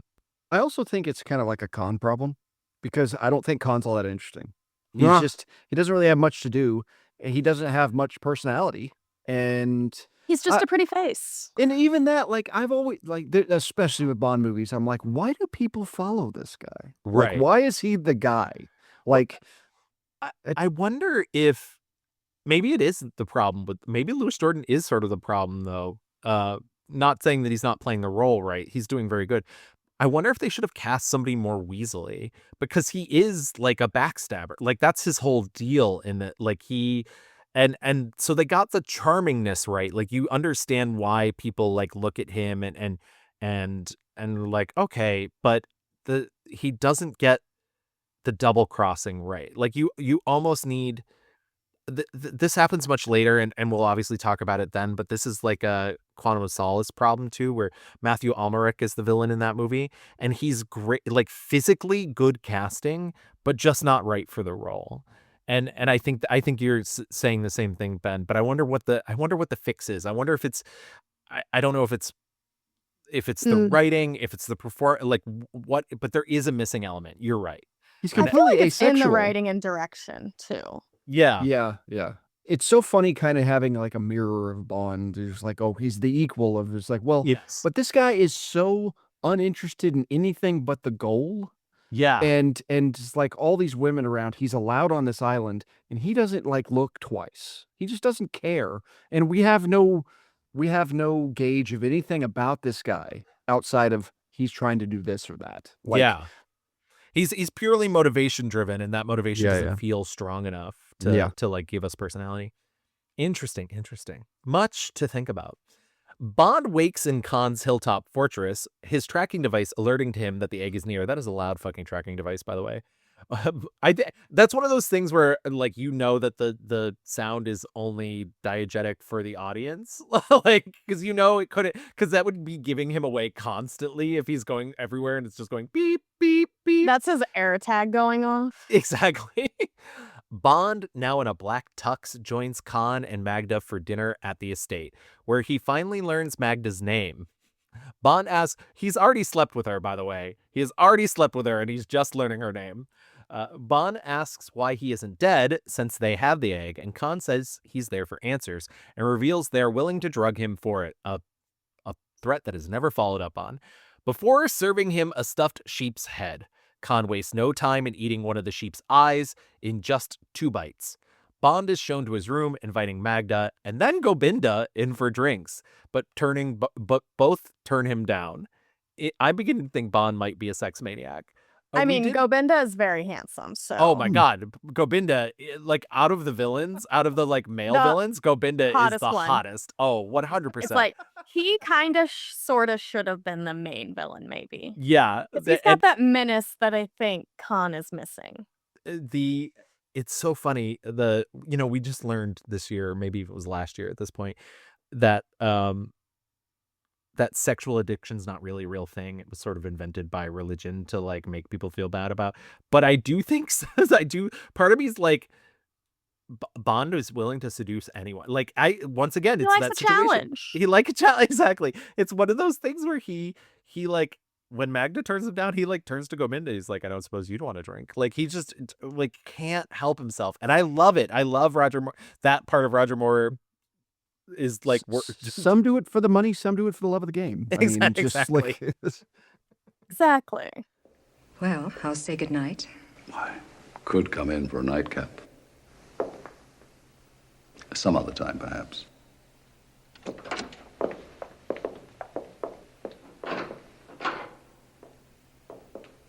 I don't suppose you'd care for a nightcap? No. Bond uses his pen to melt the bottom of the bars in his window and attempt to escape. He disturbed a bird, on a ledge though, and it jump scares the audience, a John Glenn signature, of course, and spots a helicopter carrying General Orlov arriving at the compound as he climbs back inside. Bond quickly sneaks past a sleeping guard, but not before Magda notices. He tracks the egg down and uses his earpiece to spy on the meeting of Orlov and Khan, where Khan has been supplying fake Russian jewels for Orlov and receiving real ones as payment. Bond overhears that they are to meet in Germany at Karl Marx Stadt. Orlov breaks the real egg, only for Khan to see the tracker inside it. Bond hides inside a meat locker that is filled with dead men. It is never brought up again that they destroy the real like that they did, because that's the one the what are they called? The Fabergé egg that MI6 had is the real one, because Bond switched them out. Yeah. So the one that Q is putting the tracker in is the real Fabergé egg, and Orloff destroys it, and it is never brought up that that's the one they ruined, which I think is so funny. And these little things are always funny like that. Like, oh, we destroyed the real Fabergé egg. Also, when he's hiding in the meat locker, and I think Gobinda is in there like rooting around, where does he hide? He's like just in the corner. Like just he's like in the roof. He's not like inside a pig or that. He's like, no, he's just in the corner, like with his collar up because it's chilly, and pretty funny. Bond hides among the bodies, which are loaded into the back of a Jeep, and makes his escape as he's driven off the property. However, he runs right into Khan's hunting grounds, which include a tiger, spiders, snakes, and many men with guns on top of elephants. Bond is able to tame the tiger, ? And then swing through the trees doing the Tarzan call, only to land in leech-infested waters. He finally makes it to the shore, where he spots a boat full of American tourists that are willing to pick him up. Khan is not worried, though, and confident he will soon be recaptured. Let's talk about the elephants. I love the American tourists. Telling a tiger to sit. Tarzan. This is the goofiest part of the movie. It did not make any damn sense, but I was okay with it. Michael G. Wilson apparently is one of the American tourists. The future James Bond producer, Michael G. Wilson, he's apparently amongst them, which I think is very funny. I agree, Ben. I love the American tourists. I love him telling the tiger to sit. It makes no sense at all. Tigers do not listen to human commands, especially wild tigers. Burning a leech off, telling a snake to piss off. Like, yeah. I couldn't. So my Bond memory is as fuzzy as on this rewatch, and I was thinking, is this the one with the goofy cop showing back up for a second movie? And I was really hoping it would be, but I was like, oh, if they're on the boat, I'm gonna be so happy. Honestly, he would have fit in, is the sad part. Ben, how dare you? First of all, nobody hopes the goofy cop comes back. I love the goofy cop. He's just so this stupid. is how we know you're straight. Yes, Yeah, there you go. I know. And if you recall, he is currently rotting to death in a Thai prison. So That is true. Okay, excuse me. Not let the out. last time we saw him. Back at the Q division, Bond is filled in about Octopussy and her island of women, and that night sneaks into the compound using a personal submarine disguised as an alligator. The best part of the movie. Beautiful. So goofy. Bond makes his way to Octopussy's room, but she has already spotted him on the cameras. Octopussy, looking a lot like Andrea Anders from a decade before, reveals that she knows he's a secret agent. He accuses her of smuggling jewels, and she denies it and reminds Bond of an earlier adventure he had that reads remarkably like the short story Octopussy. Turns out the man who killed himself was her father in this version, and she wants to thank Bond for letting her father keep his honor. So I saw this scene, and the crocodile alligator submarine obviously made me laugh. But as soon as he's spying on the island, butt shot, by the way, that's fun. I thought of Chelsea immediately. I was like, ooh, Sapphic Island. That's fun. Yeah. Like, it's Yeah, like, that's where my people are. Yeah, it's like, man, you want to talk about a place that she would just suit. Like, just like, you know what? Just a bunch of girls just hanging out. Like, Exactly. Not only just hanging out, like training in the arts of both circus and assassin. And once again, reheating the nachos, you have a villain who has as an all-female circus, like at her command. It reads a little pussy galore. I'm telling you. They had some great ideas there. Just then, Khan interrupts to tell her Bond has escaped, and she chastises him before introducing Bond as her new house guest. Khan and Bond trade barbs, but Octopussy refuses to let Khan kill Bond and dismisses him. Octopussy then explains her father loved octopi and nicknamed her Octopussy, much to Bond's bewilderment. She tells him he can leave, but would prefer he stay on as a guest and has him shown to his room. She then instructs her women to extend him every courtesy, but double the guards on that room. I did enjoy the, like, hey, you can be here. Cool. Not in this room. Cool. Like, Yeah. it was just almost immediately like, well, we might sleep together, but it's not going to happen right now. So Yeah, go ahead. exactly. Like, We're gonna put a hot. Back on the mainland, Khan hires some assassins to do away with Bond, but tells them that Octopussy is not to be harmed. As Q watches Bond from the shore disguised as a fisherman, Octopussy explains how she has created a safe haven for women, who she trains not just in smuggling but also in many forms of business. She also informs that she has to leave on a business trip to Europe and does hope Bond will stay. However, when Bond says he's not for hire, she storms out telling him she won't apologize to a paid assassin for what she is. He follows her, and even though she is still angry at him, they make love in her gorgeous octopus-shaped bed. I did love her sticking up for herself and calling him out on his bullshit. Me too. He's a man who kills people for his profession. Paid assassin. Right. So she's like, I steal fucking money, dude. Okay. That's. She's a businesswoman. Yeah. Isn't that what business is? Just taking money. Exactly. Capitalism in its highest form. Totally. I love that bed. That is another Peter Lamont specialty. It was 100% fabricated for this movie. And is another, like, I in my heart of hearts wish that they weren't so insistent on this era of post Moonraker Bond feeling a little more real. Wish they could have let Peter Lamont go all out, because I think he could rival Ken Adam in terms of like maximalism. Exactly.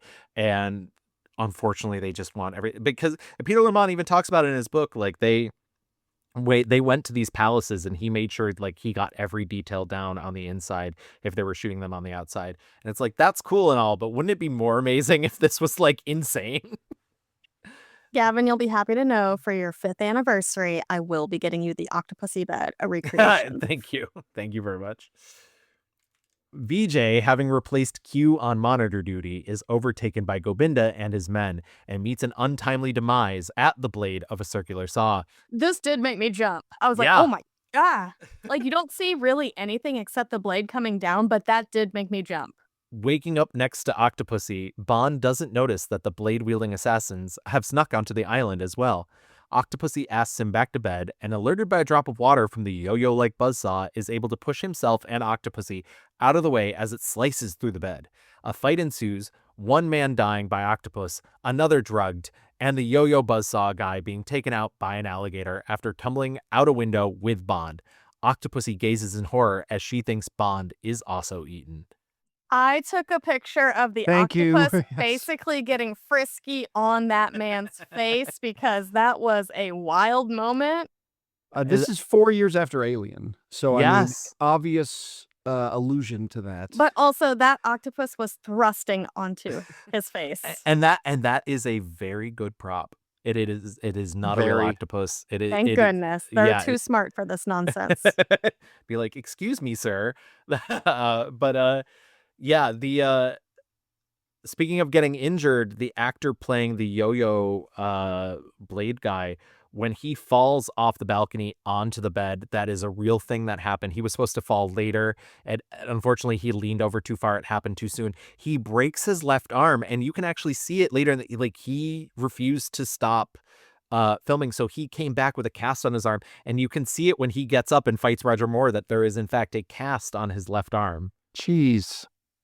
Y'all, you don't have to try to impress people like this. Yeah. You don't have to. Cocaine. Yeah, That's true. Also, are we to assume that the alligator that eats Buzzsaw guy is just the alligator sub?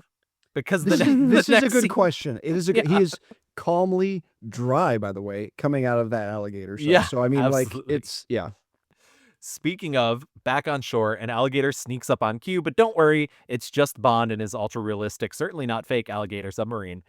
Q and Bond mourn Vijay, and Bond tells Q to alert M to meet him in Berlin, as he has to go to Octopussy Circus there and Karl Marx Stadt after he found a flyer in Octopussy's room. That happened earlier, but I didn't feel like calling it out then. I will say I am pro alligators in these movies because alligators, while terrifying, and I will not go to Florida for these reasons, are also kind of silly looking. They silly. I've never brought this up before, but when I started getting into Bond as like a preteen and I had the VHS set of the Roger Moore movies, I remember letting a friend borrow it. And this was his line, was the alligator and the Tarzan call. And he's like, I don't know, they're too silly and whatnot. And this was not my line. I was like, no, I am in. But glued in. At the circus, the knife-throwing twins are thrilling the audience as Bond sits across from Khan, Octopussy, and Orlov. He attempts to hide himself from Magda, who he also sees in the audience, and disguises himself as a circus worker so he can follow the three as they leave.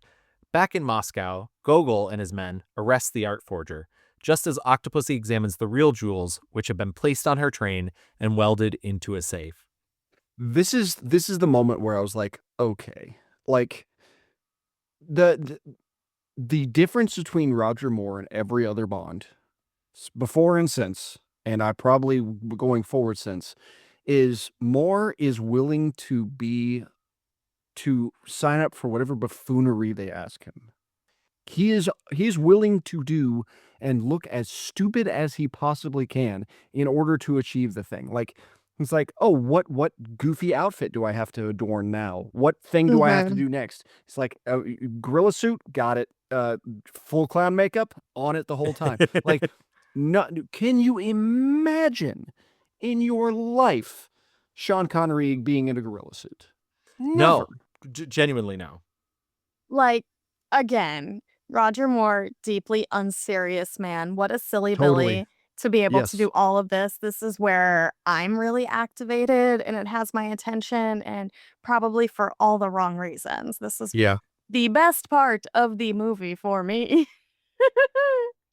Octopussy and her accomplices exit, but it's too late for Bond, who is trapped under the train and now stuck traveling with it.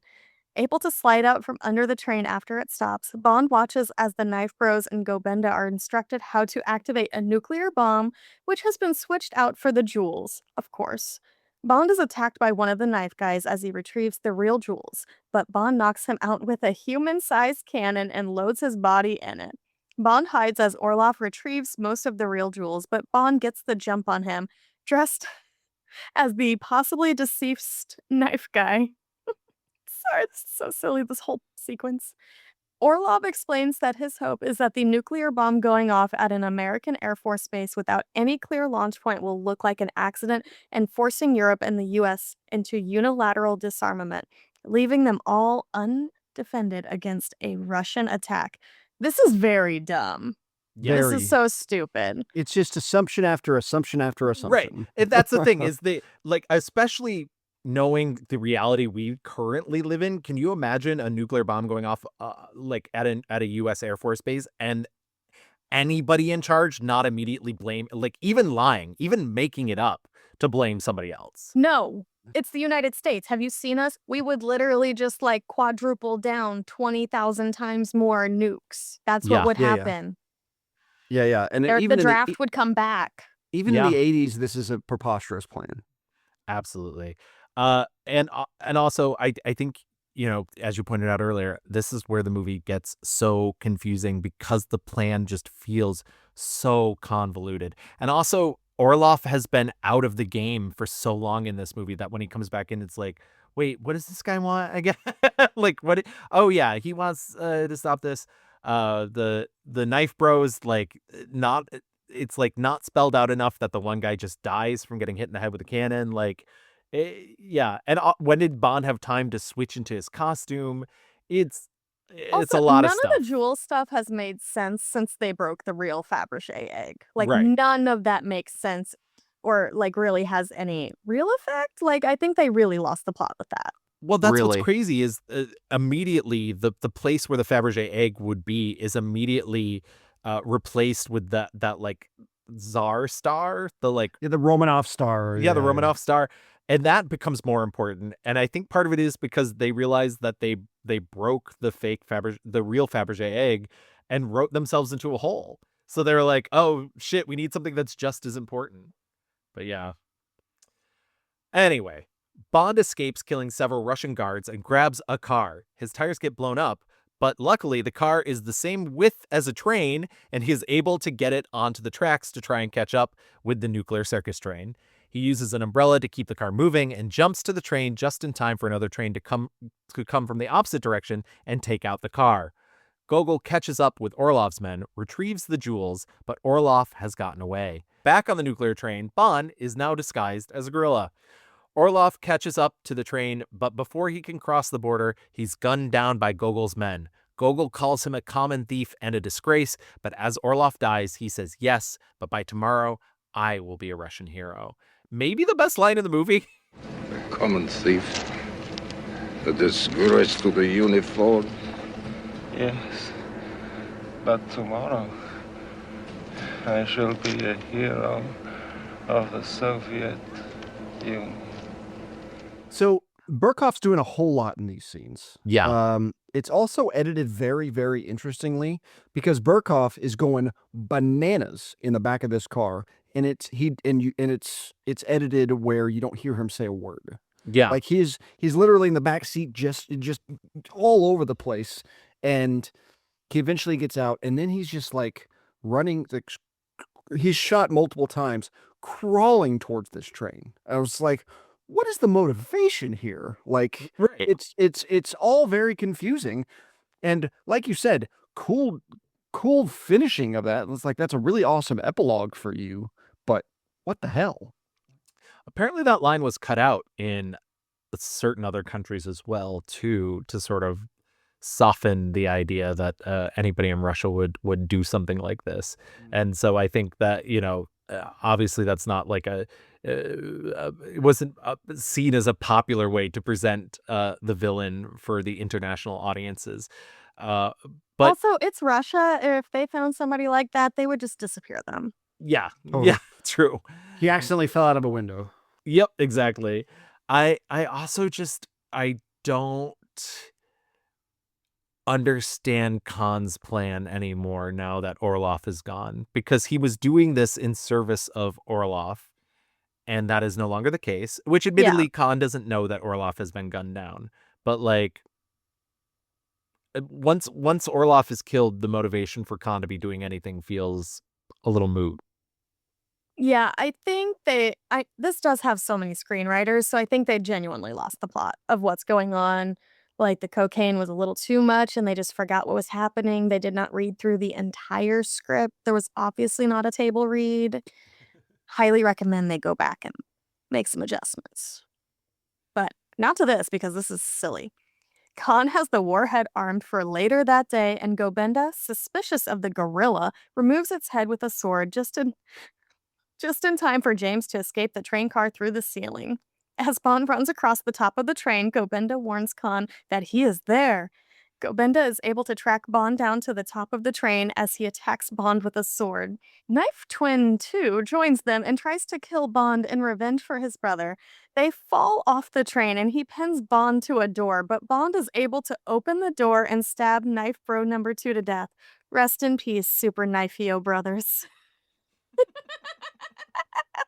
It's so funny, like it's the idea of like being on top of this train is so dangerous, and both of them fall off the train with nary a scratch. Like it's just truly just they tuck and roll and off they're running into the woods. Yeah, I was Like, gonna say they it's- immediately pop up and run. it's just- Like- Y'all, I am decades younger than Roger Moore, and if I just slipped and fell on my own 2 feet from the 4 foot something tall I am, I feel like I'd be down every single one. Every single bone, just like glass. Every single one. We also overlook the Bond peeping Tom of Octopussy getting a massage. Yes. It's Yeah, just yeah, like yeah. it's like, and it was funny because I think what Figures the straight guy would notice that. well, it's the funniest thing about it is Khan was like, he jumps through, sees Bond, shoots at him, and Octopussy's like, "Who the hell was that?" And he's like, "Don't worry about it." And just like, it's like never told her it was Bond. Right. She's Well, like- because he has to lie to her because Yeah, she yeah, doesn't yeah. want him to kill Bond. such a silly sequence. She's not done with him. No, she is not. She's like, my bed may be been ruined, but I wanted to be the one that broke it, not spinning wheel guy. Yeah. The circus arrives at the Air Force Base as Bond tries to hitch a ride there. the goofiest scene in the world. Bond is picked up by some generous Germans who offer him sausage and beer, not a stereotype at all, but realizes he won't make the circus in time, so he steals a much nicer car and speeds away, chased by German police, just as Gobinda and Khan attempt to flee the circus. Bond makes it to the Air Force Base, but is still in hot pursuit by the police until he spots the clown trailer. And with less than 5 minutes till nuclear Armageddon, he's able to get in full professional clown beat on his face. Quick drag. Yeah, exactly. He sneaks into the show and, to the audience's delight, tries to find the bomb, as another identical clown is arrested in his place. Cool. Somehow. Bond is able to get over to the American general sitting next to Octopussy, unaware of the nuclear plot, and convince him that they have 90 seconds to disarm the bomb. General, there's a bomb in that cannon. Sure, where else would a bomb be? Great clown, man. I'm deadly serious. I'm a British agent. What? For God's sake, tell him who I am. Kamal and Orloff double-crossed you. I saw them take the jewelry off the train. I'm not unconvinced that this entire sequence is to make fun of the American military complex. Oh, yeah. It's just like, and good, yeah, sure. But I mean, like, hey, the American Air Force Base is guarded by one rent-a-cop. Every general is a bumbling jackass. And by the way, they should all be dead if not for this this UK hero in full clown face. Yeah, truly. And yeah, I don't know. It's such a funny thing when he runs over and he's like, there's a nuclear bomb there. And the general's like, oh, of course there is. What a great clown. Like, that's a thing a clown would say. It's so funny. It's preposterous. It's such a silly, that entire sequence, even like him like getting up on the ladder and trying to like look into the crowd. And then the guy in the cannon going like, dude, I got to get up the ladder. Like, it's like, what are we doing here? Like, truly. It is insane to me. But Bond fails to convince the general and proceeds to fight the entire circus to get to the bomb. No kidding. He literally fights an entire circus. He fights to the With entire an circus. axe in his It's kind hand. of great. Octopussy shoots the cannon door open to reveal the bomb, and Bond disarms it just as the clock ticks down to 0. Octopussy asks Magna where Kamal Khan was going as she heads to her revenge. Dun dun. I will say, like, set and like gadget wise, the pulling out of that detonator and the shooting out of the barbs is pretty cool. Like, I was like, oh, that's a nice little thing. Like, it's almost like, of all the shit, like, if Roger Moore wasn't doing it in full clown face, it might be a little more effective. But as soon as that happened, I'm like, oh yeah, okay, like, we get it. I think as a kid, I did not love Roger Moore in the clown makeup because I thought it was maybe a little too silly, but I kind of do love it. I kind of like, it is silly, but like, to me, it's no, like, the gorilla costume is silly. Like, this is actually kind of cool, but also makes no logical sense. No. Octopussy and her all-female assassin circus sneak into Khan's compound so she can kill Khan. Chelsea's favorite part of the movie, undoubtedly. Yeah. Khan tells her he knew nothing about the bomb and would never hurt her, but Gobinda spots the women in the compound and sends the guards to attack. Y'all, and when I say this is silly, I'm sorry, Gavin. They are literally doing like acrobatics. There's poles involved in getting these women through the doors. The elephants are out there, like, with the assist. It's also, once again, these women are dressed in costumes. Like, these they are not in bright red, like, assassin costumes with like belts. This looks like Electra Woman and Dyna Girl. Yes. I put a note. It's like Flash Gordon ass costumes. Yeah. Like, just they look like, I don't like, it's hilarious. Obviously, this is a circus performers climax of the movie type thing, but still. They're trying to be sneaky, but have whole ass elephants and red costumes sneaking into this little palace thing. Like, it's wild. It was so silly. I had to pause and like cry laugh. It was great. Bond flies in on a hot air balloon decorated like the Union Jack flag and piloted by Q as the women use their acrobatic skills to fight the guards. Bond spots Octopussy being led away and jumps into the building after her. He slides down the banister of the opulent house, mowing down Khan's guard with his machine gun before catching up with Khan and Gobinda, who have stolen some horses for their escape. Back at the fortress, Q rescues some of the women from a guard by crushing him with his hot air balloon basket, and the women reward him with kisses. What are you doing? Yeah, cut it out. We haven't time for that. Later, perhaps.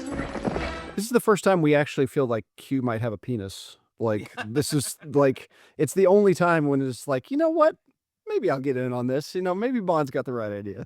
It's so funny. He's so awkward about it too, but then he like does turn and kiss one of their necks. And it was just like, he was finally like, okay, I guess we're going for it. I guess so. This is what Bond gets out of it.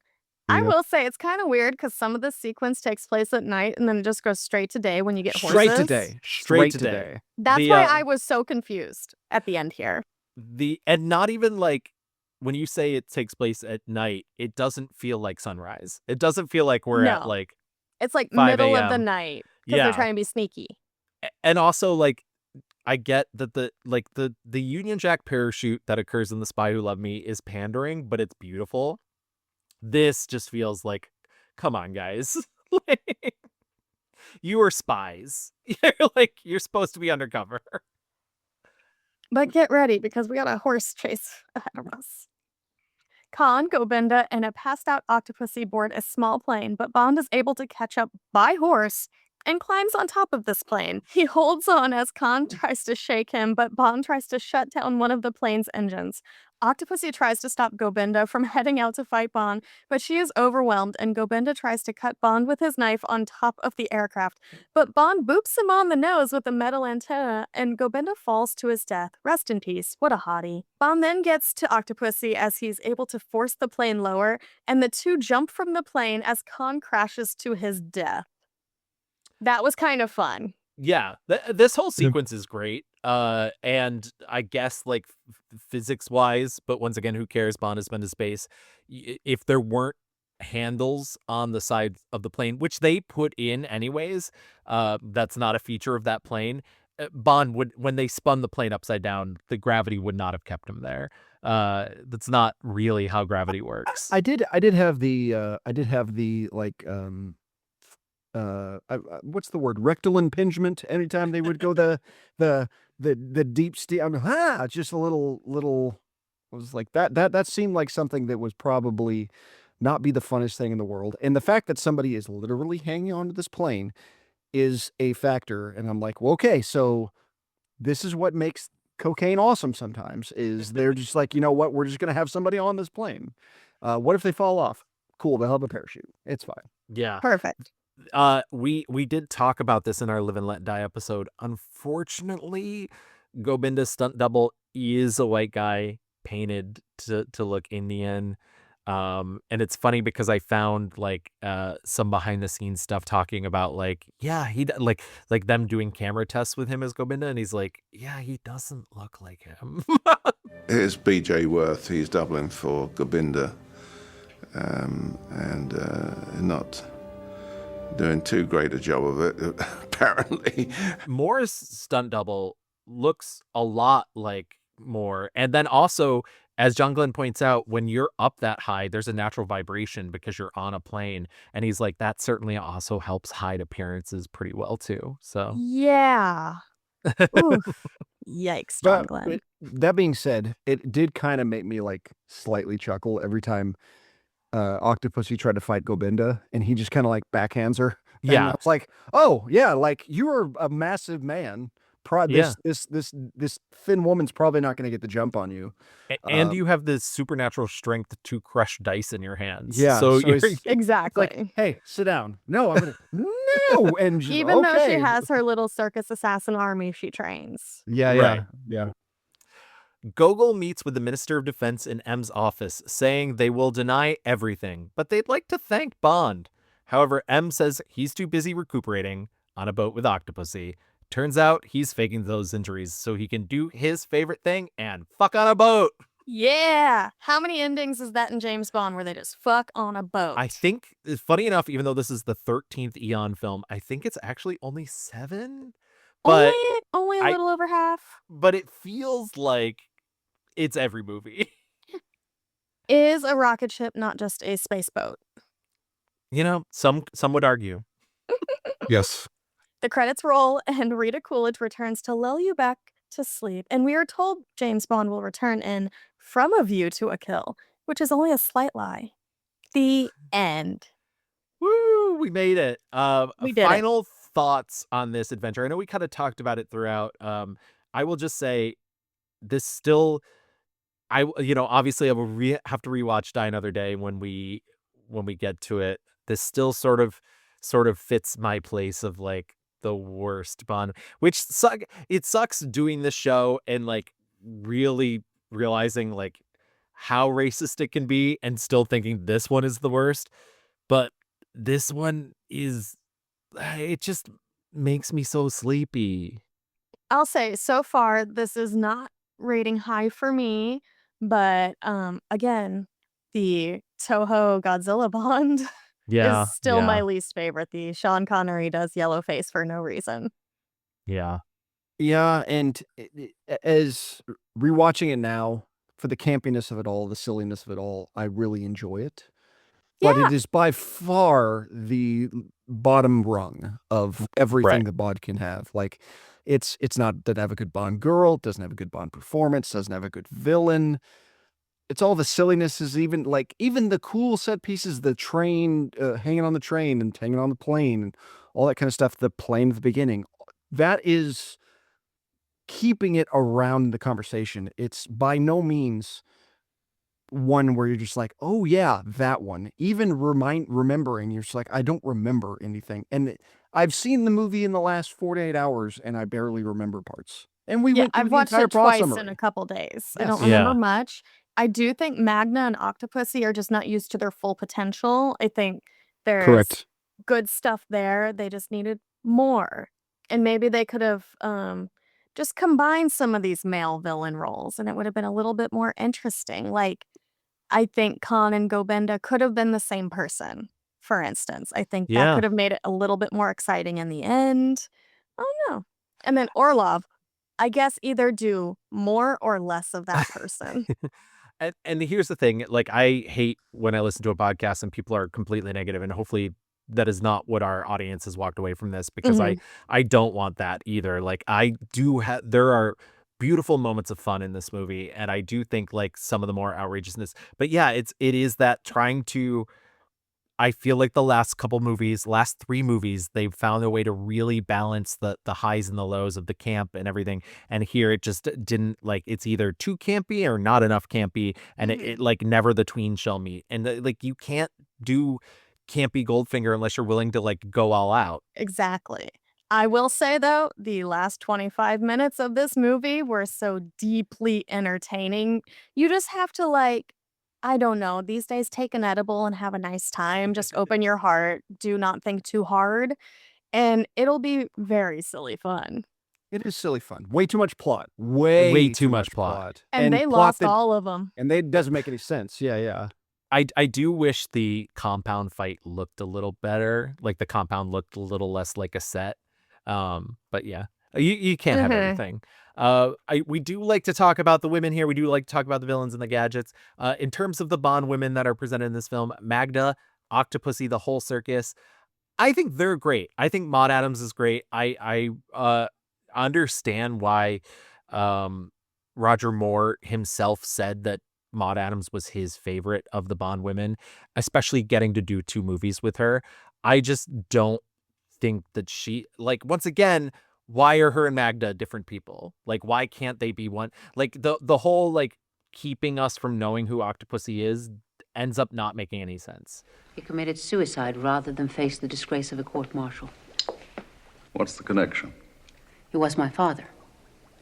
I'd hoped fate would bring us together one day. To avenge him? No, to thank you for giving him an honorable alternative. I do like that Maud Adams and Christina Wayborn both are 2 of the Bond girls who show up in That 70s Show, that episode. I did read that fun fact, which is good for them. But also do not rewatch That 70s Show. No, the most cursed cast you'll ever see. But Magda, Octopussy, Adams, obviously, they're all very lovely. Yes. Yeah. They truly are gorgeous. In terms of the villains, Kamal Khan, Gobinda, Orlov, and Knife Bros. Obviously, Knife Bros, fine, whatever. You need that kind of disposable villain. Orlov, we talked about the problems with him. He either needs to be here more and maybe needs to dial it down. Kamal Khan and Gobinda, they should be the big bads. They do most of the should. legwork throughout the movie. And also, what a cute couple. So cute. Indeed. Oh, shout out to Magda, the actress did a run on General Hospital in the late 80s. So Very good for nice. her. I always have to talk about that. And she's good. I liked her. And then in terms of the gadgets, you have an acid pen, you have a camera watch, alligator submarine, tracker watch, an entire hot air balloon. Do either of you have a favorite gadget that he happened to use in this movie? I need that alligator submarine. I know I'm against going in the water, but I would have it inland and just get in there and see what happens. It's acid pen is funny to me because it's only used in a specifically a very, Ben. very, very specific situation where you would need an acid pen. That is one of my big problems, especially in the Moore era, is the equipping him with a gadget that can only be used as a way out of a plot device later in the film. And the acid pen is 100% that, where it's just he needs to be locked in a room with metal bars so he can use the acid pen to escape. If this was like a scarier movie, they would just throw the acid pen at somebody's face. Yes. Camera watch also funny because the camera is on the hot air balloon as they're coming in, and he's like, well, you can just look down there. Like, and there's a minor plot point. It was like, oh, thanks to the camera watch, I saw that they're actually taking Octopussy out of the back door. But like, that's it. That's all it's ever used for. And once again, a specific gadget for a specific need that no one could have predicted. Yep. So... and then, just because during the Moore era, we really like to talk about Moore's fashion, a bonus round for Moore's suits. The costume designer on this movie was Emma Porteous. Returning from the last film, you have costume supervisor, no longer wardrobe master, Tiny Nichols. Tailoring for Moore himself was done by Douglas Hayward, and his shirts were provided by Frank Foster. All that information can be gathered from bondsuits.com. Here is a little... picture montage of Moore and his best looks from this film. Do any of you have a favorite? First off, I will compliment like past guest Sophia. Sophia sent me this. This is your James Bond, that image of him in a clown suit, just like unprompted last night. And what a beautiful moment. Thank you, Sophia, for your work, for your jump scares. My favorite outfit might be his pajamas when he's like behind bars there. I think that color works for him. Roger Moore, get in your jammies. Also, I do like that outfit with Maude Adams because they're just two beautiful people. The vest with the big collar. I kind of love it. That's kind of my least favorite in this one, but I think Roger Moore looks bad in a vest. I think I'm coming to terms with, I think that maybe him and vests are not friends. Maybe it's because she's there, though. She looks great. I really like a tan suit.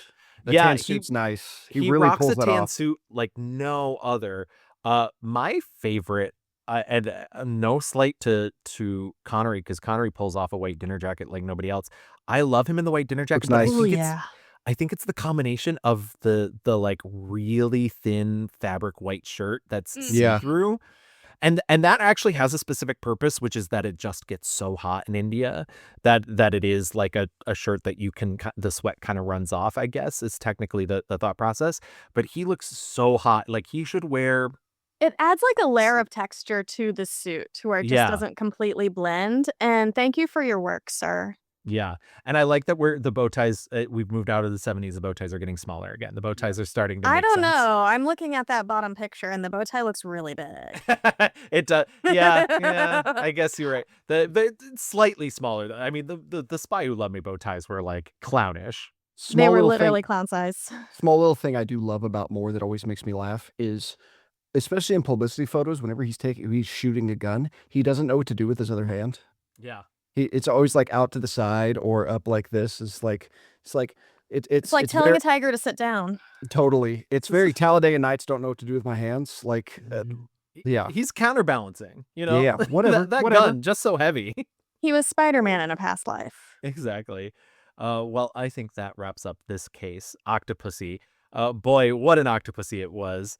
Ben, thank you so much for joining us. Please Oh. tell our agents where they can find you online. Well, you can find me anywhere, social media wise. I generally respond. I'm in a lovely online presence. I do not I have a tendency to stay on the more positive of the social medias. At Neb is Ben. You can find me on the positive and non-positive ones. At Neb is Ben.